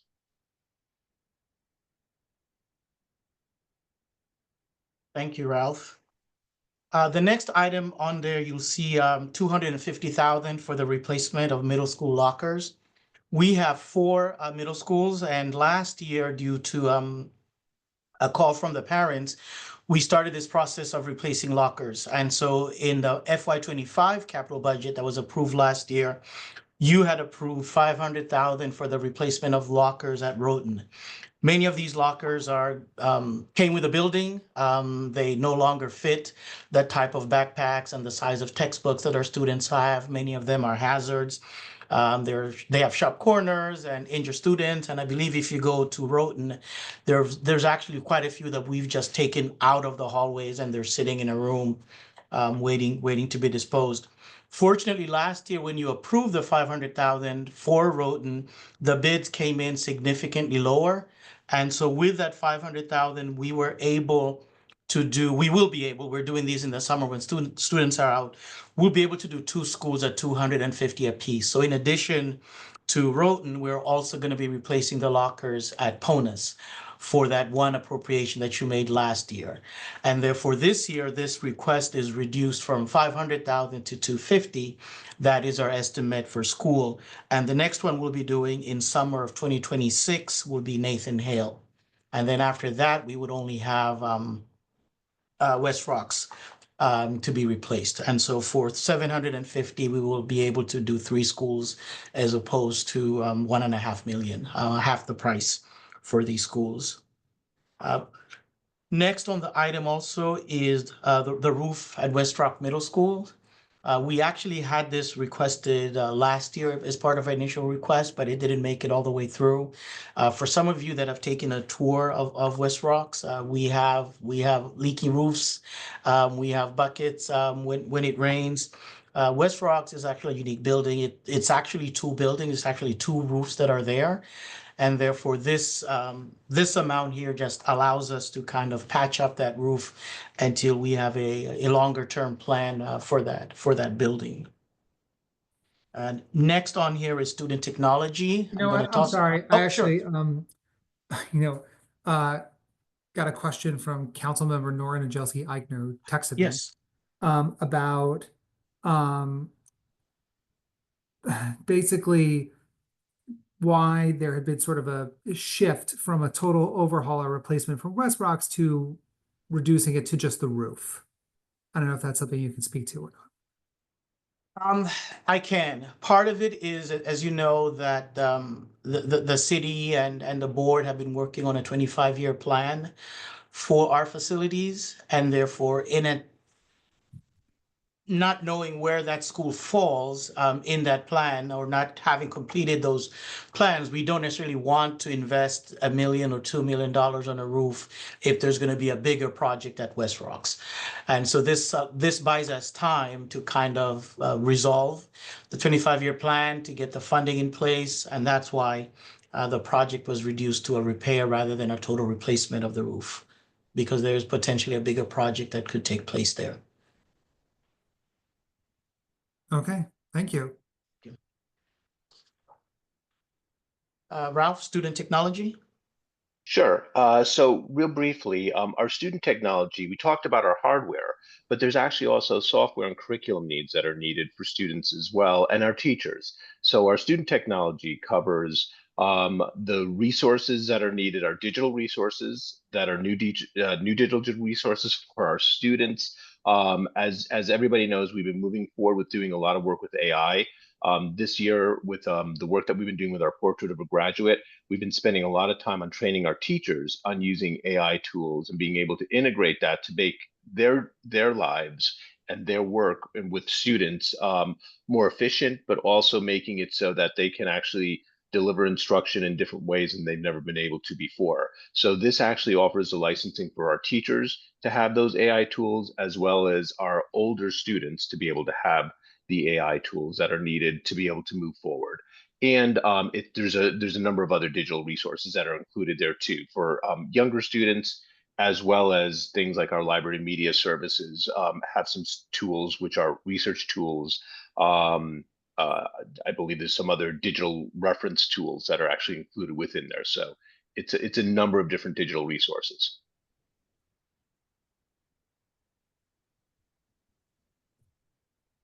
Thank you, Ralph. Next one is the BOE asbestos abatement program. This is actually a bigger line item than what you're used to seeing in the past. You'll recall that last year, the city, working with the Board of Ed, we were able to secure almost 35.9 million in HVAC funding for 5 schools at the time. We did not include Wolf Pit in that application because the replacement of HVAC at that school does require some roof work. And in order for us to do the roof work, we have to do the abatement work related to asbestos on that roof. And so by moving forward with the roof abatement, the ceiling abatement, sorry, at Wolf Pit, that would make this school then eligible for the HVAC grant. This is one of the schools that doesn't have central air. In addition to the ceiling work that's being abated, we also have floor work that's being done there as well. It just makes sense once we open up the school to do the abatement. We don't want to come back a year later to do the second piece of the asbestos abatement. And so this item is larger than what you've seen in the past in terms of abatement, but because once this is done, we hope to submit it for the HVAC grant and hopefully get this one also fully air conditioned like we have with the 5 other schools in our initial round of application. Councilmember Smith. Thanks, Linda. So when do we foresee, so when will this work actually be done, and when will it make it so that Wolf Pit can move forward? So like, how far out are we looking? Because I know that school needs the HVAC. Correct. So we typically do all of this work happens in the summer when there are no kids in the school. And so our hope is that if this project is approved, then we can start going out for bid. I am not certain if we'll be able to complete this work in the summer, but the plan is to do so. And then once it is completed, we would be eligible for that next round of the HVAC grant. But I can definitely get you a timeline. I can email back the committee what the exact timeline is for this work. Okay, yeah, it's just, boy, they've been waiting a long time. I agree. Yeah, all right, thank you. Jim, Councilmember Freyer. Quick question, Linda, is this going to be the entire school or is it going to be broken down by, I'll do a couple of classrooms and then we'll see how that goes? There was some No. conversation about that at one time. Yes, this would be the entire school, because we would do this in the summer. So the school will totally close and we will take Okay. care of the school. Got it. Thanks. Okay, thank you. Let's talk about fuel tanks. The next one is, I have a couple more. The next one are fuel tank replacements. And so we started in 2020 replacing fuel tanks at our schools. Some of these include conversion, part of the conversion to natural gas. And so last year you approved this request. So this summer, we're going to be doing Tracy and Brookside. The plan for this funding, if it is approved, we would do Briggs and the central kitchen. We would do the 46 Concord building and West Rocks middle schools for this phase. The Norick High and Brian McMahon replacement. The Norick High replacement will actually be part of the bigger Norick High project. And so included in that project is the replacement of the fuel tank. So you won't see a separate request for that. And then Brian McMahon was a recipient of the HVAC grant. And as part of that HVAC grant, we did also include the cost of removing the fuel tank. And so once we complete this request, I believe we should be done with all of the schools. We have 8 schools, 8 facilities remaining. And so that's what that particular item is. And then the air conditioning program, this is for the remainder of the. Linda, I'm Sure. sorry. Would you mind just quick question on the fuel tanks? Yes, please. Are the idea is it's an old oil tank and you need to replace it with a new oil tank, right? No, we're removing them all together. Just removing them all together. We're Okay. removing them, we're not replacing them. Okay. Got it. All right. I just wanted to make sure. Thank you. The air conditioning program, we're actually getting to the tail end of this. As you know, we have a number of schools. When it gets hot, we send kids home because they don't have air conditioning. With the HVAC grant, all of these schools that were part of the HVAC grant were amongst the schools that we would have done air conditioning replacement. And therefore, with this grant, we have, I believe we have 2 more schools to replace and put the air conditioning, and we would be complete. We would have completed our air conditioning replacement cycle, and especially now with the HVAC grant, we will have most of our schools fully air conditioned. And then the 2 final projects are, we do have district-wide paving for ADA compliance. These are driveways, refurbishments at a variety of schools. And then we also set aside $250,000 annually for capital repairs and replacement for all of our buildings. This is actually similar to, I believe the city has a similar dollar amount for other facilities, but this just allows us to replace things like when boilers break at some of our schools, windows cracks, those types of things. And so this is ongoing. Most of this work happens during the summer as well. And so when this is appropriated, we don't do many of these projects in schools while the kids are in. And that concludes our list of capital requests for FY 26. Thank you, Linda. Councilmember Freyer, I see your hands up. Sure. So, and then I see Councilmember Nagelski-Eigner. I just had a question on the air conditioning at Wolf Pit. I thought you said that by fixing the asbestos, that'll enable us to qualify for the HVAC replacement grants. Is that is this in place of that, or is that, how is this 500,000? No, it's not at Wolf Pit. If I said Wolf Pit, I misspoke. I'm trying to remember what school that is. Let me look up my notes, but I can get that to you before I log off. Yeah, it says it says for the 500,000, it's Wolf Pit, but the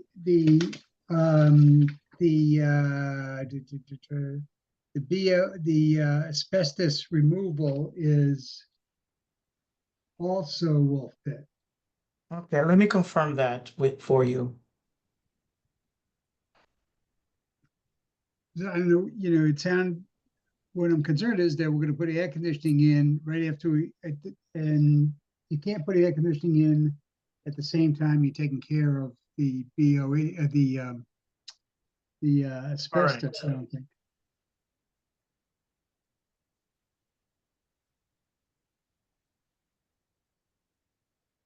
I'll confirm that before the meeting is over. I'll get back to you on that. If I may. Okay. Nora. Thank you. And I have a couple of actually related questions.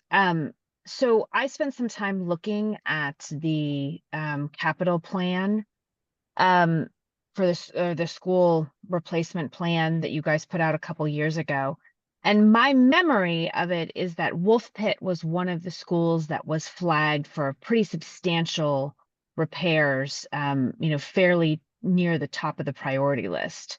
So does it make sense to be doing this work at Wolf Pit if Wolf Pit is likely to be, near the top of the list of the next couple schools to get tackled? I believe when the 25-year plan was put together, these schools were tiered. And I'm pulling up if I can find the 25-year plan, I believe we were doing middle schools before elementary. I don't think Wolf Pit was that recent. It is much further down the list, but let me pull up and I can tell you exactly. Okay, great. Well, and that leads into a couple of other questions. Sure. So similarly, again, my memory is that West Rocks was quite high on that tiered list. And while I understand that in the scheme of a total school replacement, $240,000 is not a lot of money, I nonetheless am wondering if we really should be spending that if West Rocks is, high on the list for a total overhaul. And again, I realize that 250 is a lot of money, but until that school is done, there are some major issues at West Rock that are happening now. I don't necessarily believe that we can wait. We have buckets and there's some mold issues potentially that could occur if we allow this to continue. It is just not a safe learning environment, and we're hearing that both from students and staff.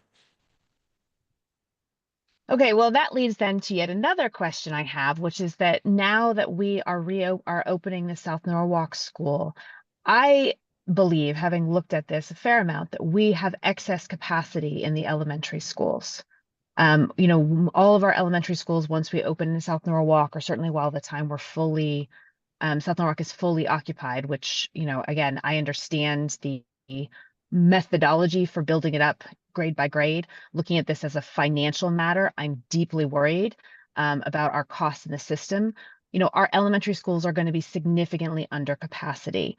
And again, I understand that there is, a belief that under capacity is good if we're going to have a system growing, but the school system has not grown substantially. Or certainly not by hundreds or thousands of students. So my question is really, should we be looking at how we can use some of the elementary school excess capacity to absorb some of the middle school students and prioritize, doing a real thoughtful, quick, or immediate sort of dealing with what the West Rocks issues. I really am concerned about patchwork fixes at cost. $250,000 is a lot of money. And I understand the immediacy, I understand the concerns. It does not feel to me like we are being as efficient with our money as we can be. again, particularly given that we have, as of September, we will have a great deal of excess capacity in our elementary system. So I'm really asking, are you guys looking hard? Are you being creative? Are you thinking about how we can address this problem in a more cost-effective way? We actually are, and I don't believe we will have that much excess capacity. We work with our demographers. We will have some students that are being bused to other schools start attending the South Norwalk School, but I don't believe that frees up, for example, a school. Enough students to free up a school. And so I guess my question on the excess capacity, I don't believe that there will be that much excess capacity because for example, West Rock is a good example. West Rock is already a school that's at capacity. Nathan Hale is also a school that is pretty much at capacity. So there isn't that much excess capacity, even with the South Norwalk School coming online, enough to relieve pressure from an entire school like West Rock's. Well, so as I looked at it, my understanding is that the South Norwalk School, when it's fully occupied, our elementary schools are going to go down to 85% occupancy. So that, to my mind, again, in an ideal world, it's lovely for all of our elementary schools to be at 85% capacity. In a world with the budget constraints we're facing, I'm asking, can we reassign students? Can we redistrict? Can we think about can we move sixth grade back to the elementary schools? Can we find ways to more creatively use the space we are building so that we can, again, address this in a more cost-effective way? It's worth conversation and discussion. I don't know if I have an answer for you at this meeting, but it is definitely something that I think the Board of Ed and the council and others could explore about whether we're talking about redistricting and moving students around at different facilities. Absolutely. And I agree, this is not a conversation I expect you to answer right now, but what I am saying is we are looking at a capital budget that is going to be hugely burdened over the next 20 years by our school construction. And it is the responsibility, therefore, of this council and of the school board to figure out the way to do that with as little burden as possible. And so I'm starting this public conversation right now because I am concerned. I've spent a lot of time looking at this, and we have to find a way to do this more efficiently to achieve, again, all of our students deserve safe buildings. I don't want any child in a school that is leaking. And quite frankly, that to me sounds like an emergency that we should be figuring out how to be creative about.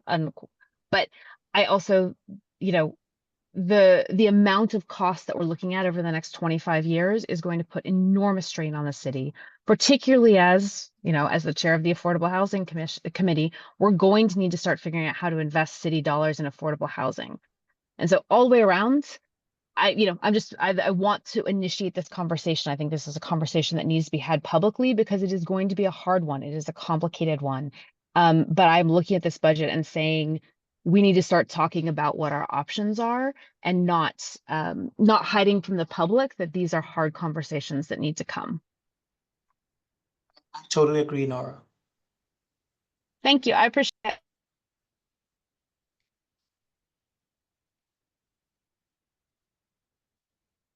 Josh, I am done with the Board of Ed capital. Okay, does anyone else have any questions for Linda? Or any of the other members of the Board of Education staff on tonight? Going once, going twice. All right, thank you all. Really appreciate it. Have a good night. Thank you.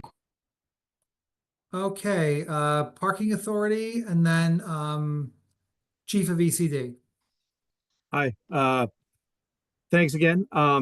Just wanted to, quickly go over this. The 1.75 million bond request is essential to addressing the structural repairs and waterproofing for the Yankee Doodle Garage.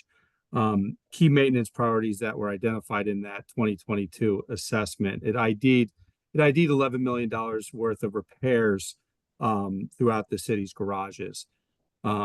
Similar to the earlier Haviland project, this investment will allow the Parking Authority to sustain momentum in preserving and improving the city's parking assets, ensuring their long-term viability. Completing these repairs ahead of the anticipated occupancy growth in Wall Street is crucial to maintaining smooth parking operations and preventing disruptions that could impact availability and efficiency. I'm happy to take any questions.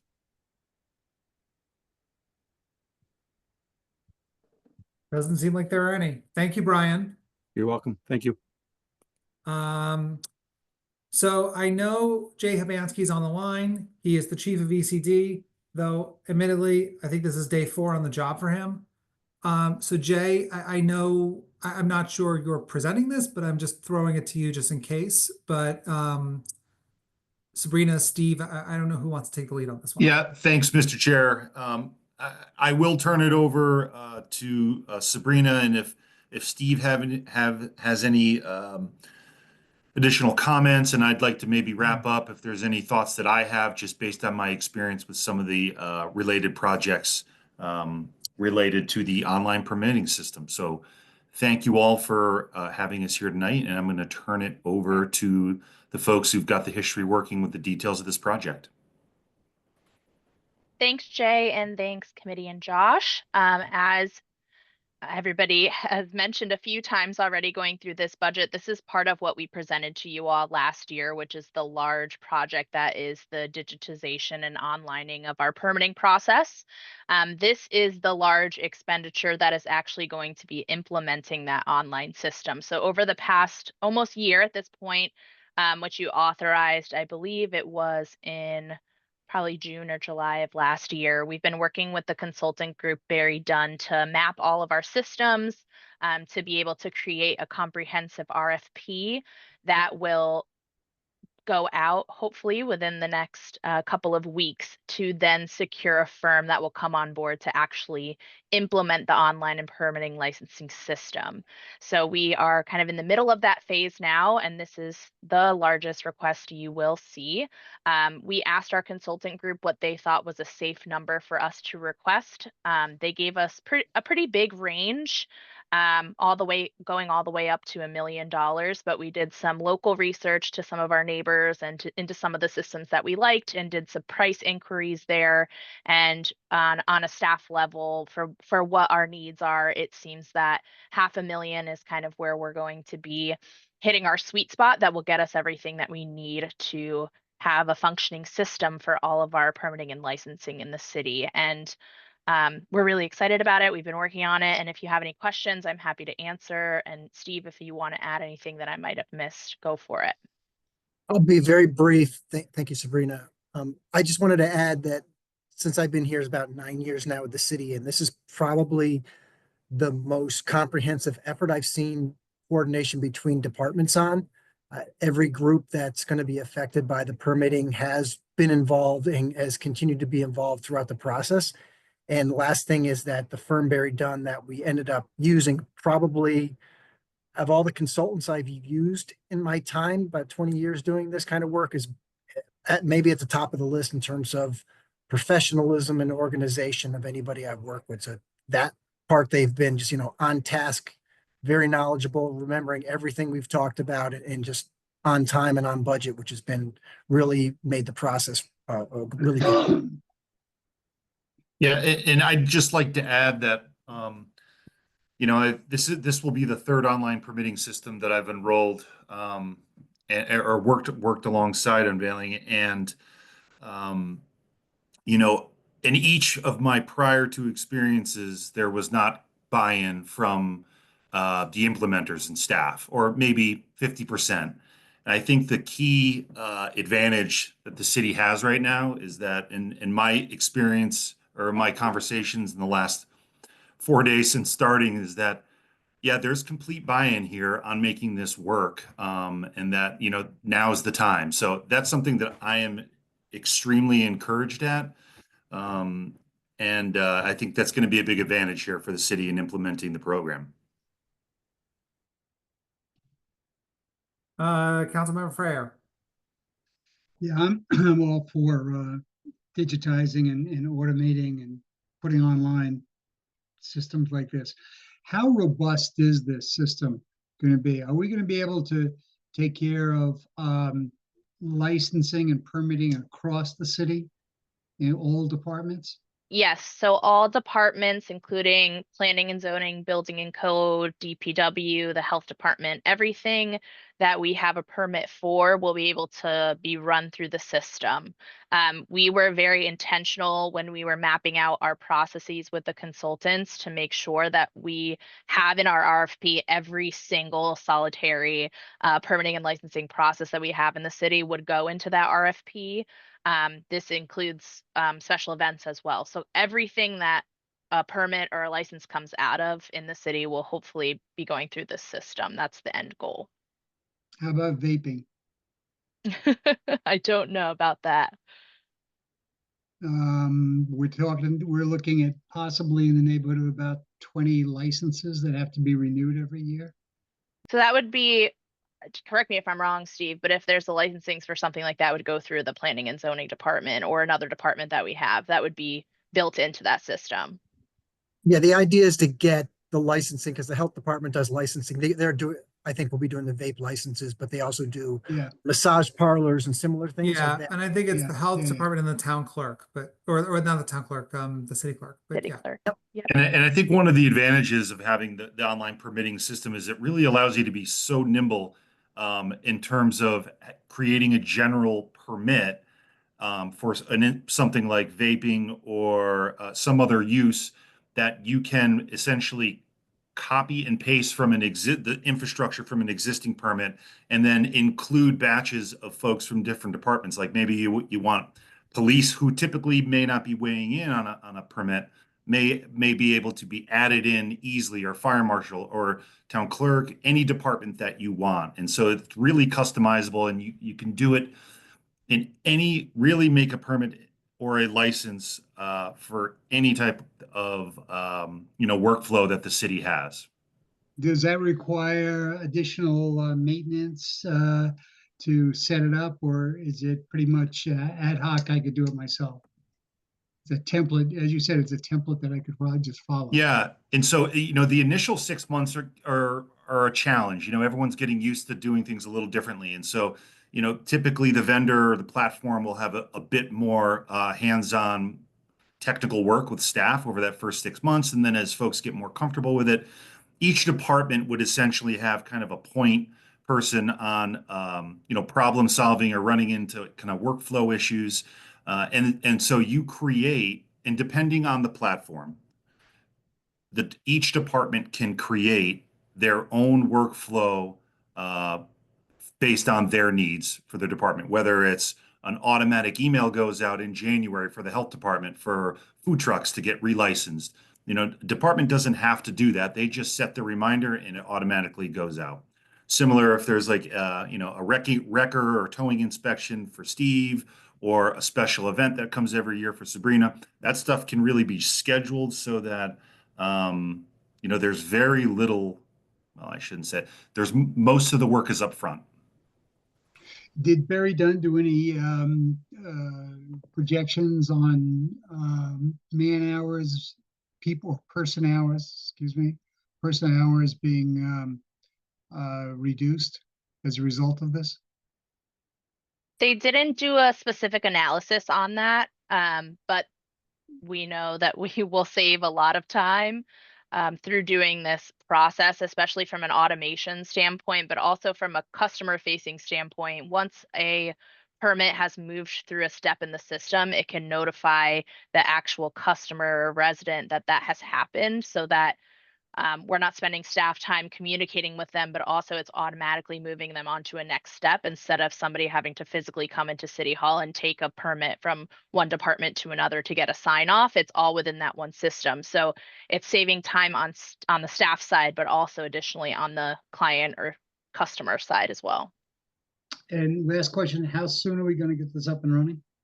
We are projected early 2027. So from right now until around the end of the year, we would be releasing that RFP, interviewing firms and selecting those firms. Then all of next year would be really building the system to fit our needs and get everything from the departments together, which Barry Dunn has set us up really perfectly to be able to do that in an efficient manner. But we're looking at 2027 to be fully online. Great. Yeah. I see Councilmember Nadjelski Ackner. I see Lunda. I do see your hand, but I'm imagining that's an answer to the question from earlier, right? Okay. So Nora, do you have questions about the permitting system now? I do. Okay, let's do that now, and then let's go to Lunda. Okay. So I first want to say this is literally the most exciting thing in the entire capital budget to me. I cannot even tell you how overjoyed I am as someone who went through this system for a building permit. I am like thrilled. And so that's really my question. Can we make this happen faster? Can we throw money at this problem to make it go faster? Because truthfully, the amount of staff time it is going to save, the amount of human, as you say, the amount of client time. And I also, well, so let me start there. Can we do something? Can we give you a little bit more to make this happen faster? Yeah. I don't think that it's not a money issue. It's the fact that, there's a couple things that have to happen. So, the RFP is going to go out, as Sabrina said, in the next couple of weeks. There's the time we have to review all those candidates, select the candidate, go through procurement, get the contract signed. And that all will go pretty quickly based on the work we've done to date. But it's getting all the back end work. I've done this a couple times with permit software. It's taking all of our existing data, getting it into the new system, getting the bugs out, then building out the system, plus then training the staff on the new system. So it all just takes time. So we're going to move it as quickly as possible, but it's been 9 years for me here and with no system and no process. So I'm 100% committed to getting the process right. And if it takes in a couple more months, I'd rather have the process correct. Oh, of course. No, I completely agree. So then the other question is, how much will this system that you all are RFPing for, will it have a customer facing portal, not just sort of notifications, but will customers be able to upload documents, input information one time and have everyone in the, City Hall be able to access that information? Is there a customer forward part of this? Yes, so everything will be online where you could submit plans, you could submit documents. That will then notify staff who needs to review it that the information is there, and the permit will essentially be assigned a number which will track that single document throughout the entirety of the system. So a customer doesn't have to come in and go from one department to the next, but also they can pull up that information whenever they want to. So if I get a lot of calls personally from restaurants or businesses that are like, hey, I've been waiting, a couple months. Can you let me know what's going on? And it's a lot of me running to departments to see where the holdup is. Instead of that happening now, we'll be able to have a customer facing platform where they can go and look where their permit is, in which department that it's waiting for a sign off. They can schedule inspections. They can do everything from that online platform. And then in addition to that, if a homeowner or a resident in general wants to look up information on any project or property, they'll be able to look that up and get that information as well. So it's not only for their own specific permits, it's for other properties that they may be interested in looking at as well. Yeah, Terrific. and I think I am so excited. The amount of your time it's going to save is just so fabulous for all the other things you can accomplish with that time. Yeah, and I just wanted to just add on what Sabrina said is that, there are two faces really to the permitting system. There's the public portal, and that really is the flashier, obviously customer friendly version of, your online experience. And then you have the more technical aspect, which is in the building, the back end, which staff looks at. And like Sabrina mentioned, I think one of the things that in my experience that people have really appreciated the most is knowing where your permit is. And all you do is you log on to find, if you haven't had any action, you can log on and say, okay, it's held up at wetlands. I know to call wetlands. You don't call one department to be ping-ponged around City Hall. And we've all been through that frustrating experience probably at one time in our life. And so I think it's going to eliminate a lot of those frustrations that folks might have, as well as allowing city staff to focus on maybe some more pressing matters or other projects that they've been teeing up, just haven't had the time or resources to do that. So.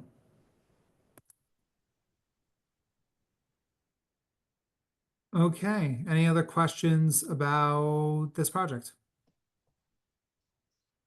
Obviously, it is very important. I wholeheartedly agree that it is absolutely essential. And I have been in that room in Bill Ireland's office, which has all the permits, and it is honestly the scariest room in City Hall, because if that thing goes up, we are cooked. Lunda. Thank you. Thanks for the opportunity to respond back. So to Jim's question, I did check the Wolf Pit is not part of the HVAC grant, so I did misspeak on that one. And so it will be receiving the window type units for the air conditioning, not the overall HVAC. But the asbestos work is necessary in order for them to do that, the roof work and the floor work. So it will not be part of the HVAC grant. That grant was applied for, it's done, and we have the 5 schools that got that grant. So we'll not be going back for some additional work once the air conditionings are put in. Good. Thank you. Thank you. Thank you, Lunda. Okay, 2 left. Arts and Cultural Commission. Yes, so we have, sorry, Sabrina again, Hey. representing the Arts Commission. Our one request this year, well, we had 2 requests, but one did not get funded. But the first request is the Art in Public Places program, which, as you may know, it's a reoccurring ask for installation of new public art in the city of Norwalk. The last time we got this funding, we installed the Gateway mural, that's the Welcome to Norwalk mural on West Avenue. This project will specifically be for the underpass that connects West Avenue to Route 1. And we're also giving the option for the artist to incorporate the heritage wall as well to make it look better. We'll see what kind of proposals we get once they come in. We actually are comfortable with the decrease in the cost on this just because we also just submitted for a grant that will hopefully cover half the cost of this, which would be really great if we receive it. But additionally, we've made really great partnerships with Rings End and some other local businesses that are donating supplies to us where we might have had to pay for those in the past. So we're really excited to get this second mural done, and we're kind of using the last Arts and Public Places installation as kind of like a beacon to come out from as we install public art over time. So we're really excited for this project, and we're grateful that it's been recommended. Just a note, Rings End donated all the paint for free for the Welcome to Norwalk mural that you've probably seen or driven by many, many times at this point. Just a note there. They did. We're very grateful to them for that. Any questions on this item? Okay. All right. Well, Sabrina, Business Development and Tourism. Yes. So last but certainly not least, my third hat of the night. The first request is for special events. You'll see that this is down $50,000, which will have us have to cut some aspects of some events or get less entertainment at some events, but it will cover at least the 3 large events, which are the Christmas events and the Halloween events. We do have some funding left over from this last year because we were able to receive some forms of sponsorship for these events and in-kind services that we didn't have to pay for. So it has given us some cost savings. And I just wanted to touch on the fact that to respond to some of the public comment we heard tonight, we do have a comprehensive sponsorship package that we do send to corporate sponsors. We do send them to local businesses who may want to contribute in a smaller way. We have headlining sponsor packages, but we also have things that you can just, give us $200 and we'll put you on the website type of deal. So it's not a one size fits all sponsorship package, but it has been difficult to secure sponsors, but as our events are growing, as many of you know, these haven't been in rotation for a very long time. This is only our 3rd year that we'll be doing the Halloween Night Fair ever, and the 4th year for the holiday events. So as we have more attendees and the events are more well known, we'll have a little bit more success securing sponsorships. And I also want to note that any sponsorships that we do receive don't directly go back into special events. They do go back into the general fund. So anything that we make on vendor fees or sponsorships goes right back into the general fund, not to a specific account that we just keep taking money from. So I just want to touch on that. In addition to this line item, within this bucket, we support some other smaller events, like creative mixers or some small arts events, or we contribute in partnering with other events like Pride in the Park or the Oyster Festival, where we're not contributing financially to the event, but we will set up a section that's specifically Norwalk related or for the kids at Pride, for example. We do also use some of this funding to support aspects of Earth Day as well. So it's not just for those 3 events. I would say we probably roundabout with this funding put on about 20 events or partner to execute those events. So we're grateful to have what we have currently. And as you may have remembered, we had Placer AI purchased last year to see the impact that these funds are having on the local businesses and that are having on attendees and parking and things like that. We've seen only increased attendance, which is really amazing and tremendous. But we've also seen that there's been economic benefit and that over 45% of the attendees at the events are actually coming from out of town. And when that happens, you get a lot more economic fallout than if it's just a resident coming to the event, in means of parking and means of patronizing restaurants, those types of things. And on an anecdotal level, we've only heard positive responses from our business owners that these are their best days for business. So we're really happy to give back to our businesses in that way, but also have the opportunity for our smaller businesses who don't have storefronts yet or may never, the opportunity to get some exposure to the community as well. So we're very grateful for getting what we have. Councilmember Smith. Thanks, Sabrina. I have 2 questions. So regarding the sponsorships that are, and maybe I just need clarity on something. Yeah. So do you have sponsorships for the individual events? So yes. okay, so you have sponsorships for the winter event on Wall Street. You have specific sponsorships for the one in South Norwalk.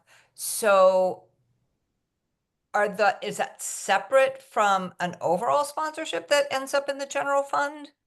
So we have separate sponsors for separate events, or we have the option if somebody wants to come in and sponsor all 3 and give us the money for those ahead of time. Our sponsorship package includes all of our events in them, but normally when somebody does sponsor, they pick a certain event that they would like to sponsor, but any income that we get from any event is going to the general fund. So even a vendor fee of $100 per vendor is going into the general fund. There's not a specific account for that.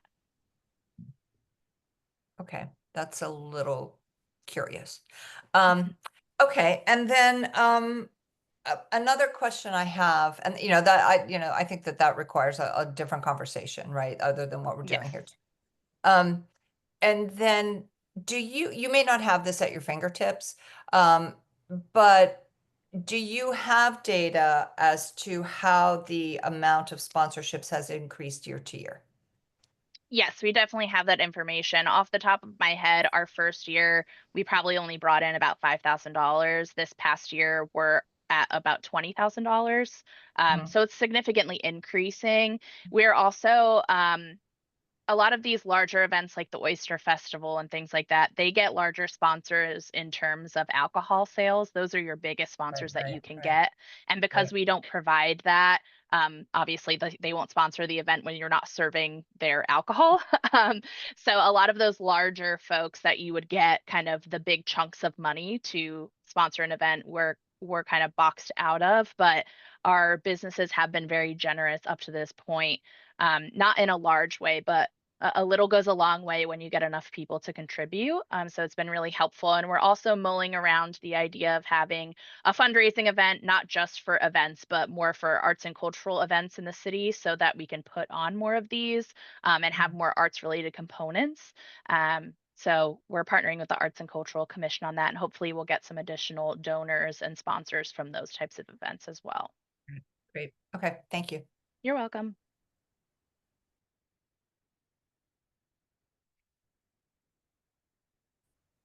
Any other questions? Okay, All right, the All second right. item here is the Small Business and Main Streets Program. Mhm. This originally resided in the Chief of Economic and Community Development budget, but this account actually is dedicated to our small business funds that we have. So we have the Storefront Improvement Program, which is our most successful program. $50,000 is committed to that program in every year since we started, which was in 2020. This is the account that some of our COVID relief funds pre-ARPA was available to help our businesses, which was, we were really grateful that we have it. We leave it sort of flexible to be responsive to businesses. For example, they wanted some lighting on Washington Street, so we were able to buy string lights. One business may request that they want an additional public trash can. We'll use the funds for that. But the main majority of this is really for the Storefront Improvement Program, and we also run the Norwalk Innovations Grant Program through this account as well. So it really covers a majority of our business programming, and we're grateful to have what we have this year. It'll be a little tight for us. But we're really hitting the ground running, especially on those storefront programs. We probably did the $50,000 just in the last 3 months. It's become really popular again. So we're really excited about it, and we're happy to get what we have. Thank you. Any questions on this item? All right, thank you, Sabrina. Thanks. Well, we've now done it. We've reviewed the departments, everyone's capital requests. I want to note, just before we get into sort of a discussion, we have spent I think it's 5.5 hours with every department in the city going through their capital requests. And so first of all, I just want to thank the members of the committee and all of the staff who've come through and taken the time. I know this is by no means the first time you've done it. And so I appreciate that, your fidelity and dedication to what is sometimes a very onerous process. At this point, I think that we need to sort of discuss if there are any thoughts or any anything that needs to be discussed before we vote to advance the 2025-2026 capital budget to the Common Council. Did you want to move that item for discussion, Josh? Yes, so the item is advance the 2025-2026 capital budget to the Common Council for approval with the noted amendments. Do I have a motion, Barbara? I'll There we make the go. motion. Councilmember Smith. Any discussion? Well, how do you want to address this? Do you want to go through and, I've made a couple of notes. For example, there's a couple of things that I don't like and that I don't think that we should be fully funding.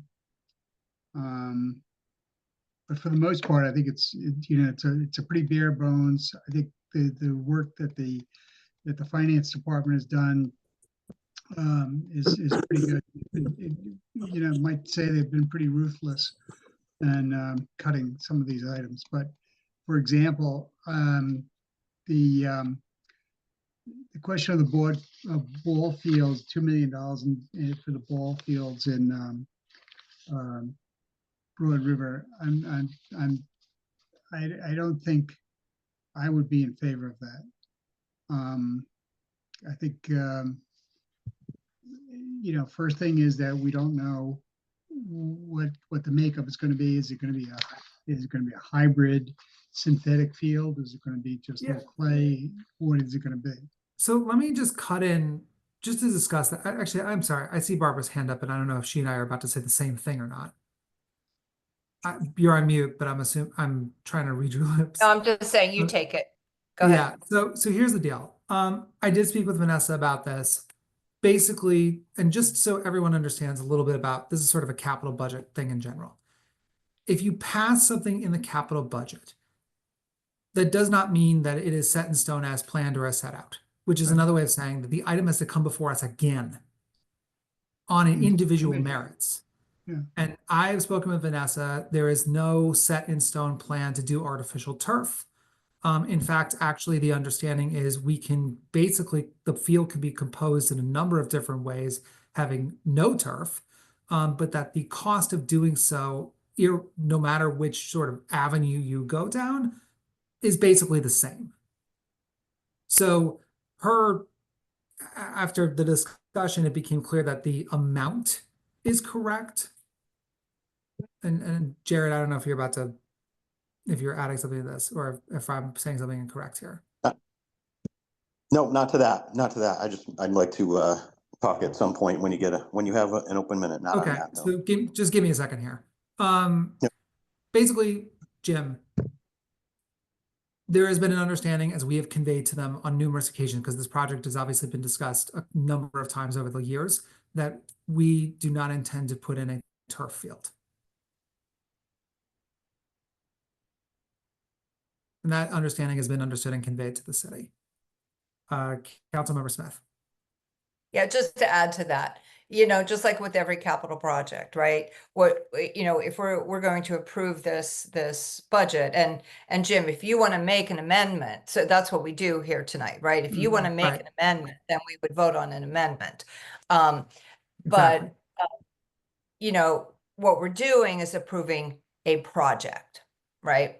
And then it goes out to bid when the time comes to, which will probably be in the fall, right? And then, we don't even know at that time because, if we're talking about the turf fields in particular, if there's even going to be a proposal for a turf field, because I think the tide has turned about most people's feelings on, many council members and certainly many people in the public, now that we have the understanding that there's PFAS in that turf and there is watershed at Broad River. So, I think that, what we want to look at here is the fact that we're supporting and approving a project that has been talked about for many years, that is important to the community. We really need those fields.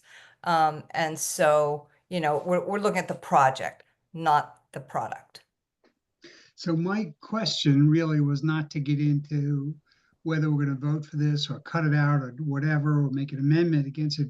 But my feeling is that I don't know what you wanted to discuss. I mean, my point is that we could approve all this. This does not mean that the money is going to be authorized. I mean, we're going to go through committees when these items come up.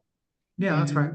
We're at that time, for example, I would probably vote against this thing if it came up to our committee, 2 weeks from today, or something like that. Yeah, that's exactly right. So- You would have the so- opportunity to take that My vote. point is that we're really just kind of, looking at this and saying, okay, yeah, it's within reason, but in the back of my mind anyway, I'm thinking, well, I want to really make sure that we're not going to be overspending on capital. We've got limits that we're bumping up against right now, and then I'm willing to go item by item through, when it comes up for the actual appropriation. And then I'm going to make my point is that, no, we can't afford this. And I'm going to go back and look at this thing and say, okay, yes, if we spent $2 million on that field, and I'm just using that as a broad example, that I'm not specifically on that, but if an item came up for $2 million, and I think that $2 million is too expensive because that's going to put us too near our borrowing limit, then I'm going to vote against it. And I'll Yeah, try to and get you have the right to everybody do else- so. Yeah, and I would try to get everybody on my committee to vote against it as well. So that's it. I mean, it's as Right. simple as that. Yeah, I mean, the one thing I would say, and the reason why we sort of at this stage we're having this discussion is if there are any committee members who would, want to propose amendments, and as we are entitled to do under the charter. I want to give people the opportunity, if they want to make a motion or something, they can do that here. Obviously, you can also do that on the council floor, but since we're here and we're talking about this, and since we have now sat through 5.5 hours of presentations, this is the time to have that discussion. So let me just add another example that would come up. So the point of, we allocated, or we reviewed nearly $500,000 from the Board of Ed Sure. for a curriculum that, could dramatically change with the current administration in Washington. Okay. I doubt if it will, because it's state mandated, but theoretically you could, something could come out that would change it. So we would not be spending that $500,000 probably in revising that curriculum. Look, there's no, first of all, we're not the curriculum revising people in the first place, but second of all, That's you not know, what I'm saying. the hardest part about the turbulence in Washington, and frankly, all the, you know, putting it nicely, the absolute unorganized chaos with Trump and, Trump and co, is just that we don't know what we don't know. So it's Right. hard to budget based on pure hypotheticals, but obviously these requests were based on state things that we, as I understand it, we are required under the law to follow. But Jared, I know your hand was up a long time ago. I want to make sure you say, we give the opportunity to say what you want to say. Yeah, thank you very much. I had to switch phones when my phones died, so I had to go to the other Okay. phone. So a couple of things. One, just to, and I know you all spent a lot of time, 5.5 hours, as you mentioned, Mr. Chair, and then there's all the things that you all don't see that go on behind the scenes. And Mr. Frere commented on some of the reductions that the finance department did to the request. That was a ton of hours as well. So first of all, I want to thank Tom Ellis and others in my department, Chitsme and Agnes, for their work, and also the departments, because, and this gets more to the point, the thanks was kind of an aside, but more to the point, and for your understanding. So we got the requests from the departments, went through them in detail with each of the departments, sat down with the mayor, and then we decided that we wanted to go back and reduce some of the amounts, given the what we knew we were going to run up against with the different limits in our bonding. And so we did that. And so we went back to the departments, looked at them, not really as a whole, and to give them all the same instructions, but to look at them and ask each of them to make some reductions to their budgets, to their capital budgets. And so they did that. And I want you all to know that, because it wasn't us going in and saying, hey, you need to take this item out. It was us saying, here's a target for you. Here's a target number for you that we want you to get to. And then they go through, they prioritize, and they make the decisions about what would be cut from there. And so, I wanted you to understand that. So it wasn't just us kind of, the finance department going in and making those decisions. It's better in their hands for them to decide what's important to them. But we did, give them each targets of, how much we thought we could afford. Thank you, Jared. And then, like any other budget, Mr. Frere, it's a budget. It's we're making our best estimate of what things are going to cost, and if they come in, if they come in under, then we'll have, there will be extra funding, extra authorization there that can be either reallocated or unallocated. And so, just like the operating budget, we have all those line items in there, and those are estimates of what we would spend. Same thing with the capital. It's not, it's the same type of thing. We don't have, it's not an exact science. We try to get the estimates as best as we can.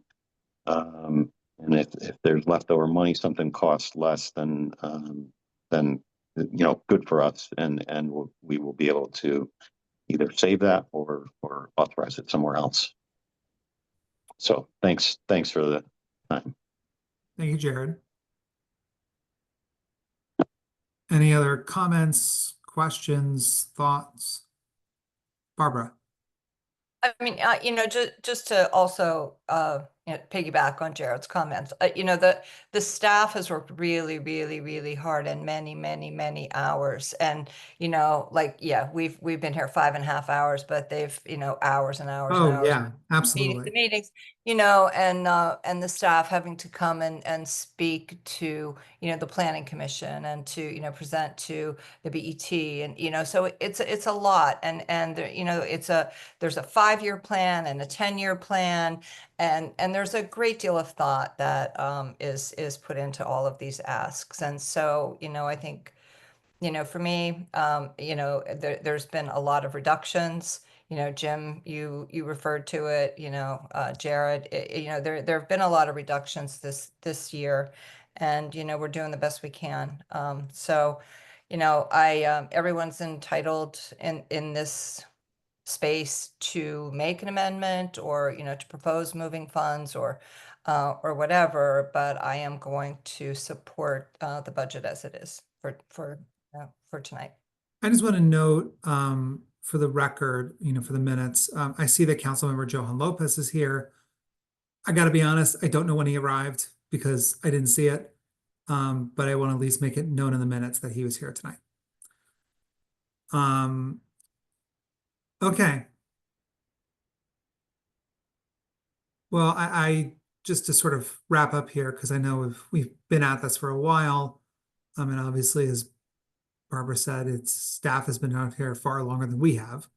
But I want to thank everyone for their efforts and their work. There is, I think that a lot of times when it comes to budgets, and especially the capital budget, we talk about the numbers a lot, and the numbers are important, but it's also important to say what Doral residents are going to get out of this budget.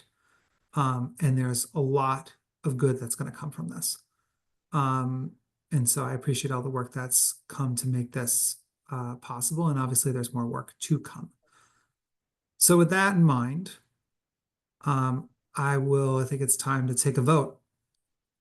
So all in favor of advancing the 2025-2026 capital budget to the Common Council for approval with the noted amendments. Okay, Councilmember Young. Okay, so that's 5 votes. That is passed unanimously. One other motion to make. Jim. Move to dismiss. Motion to adjourn. All in favor? All right. Thank you, everybody. Thanks, everybody. Thank Good you. night. Night. Have a good night. Good night.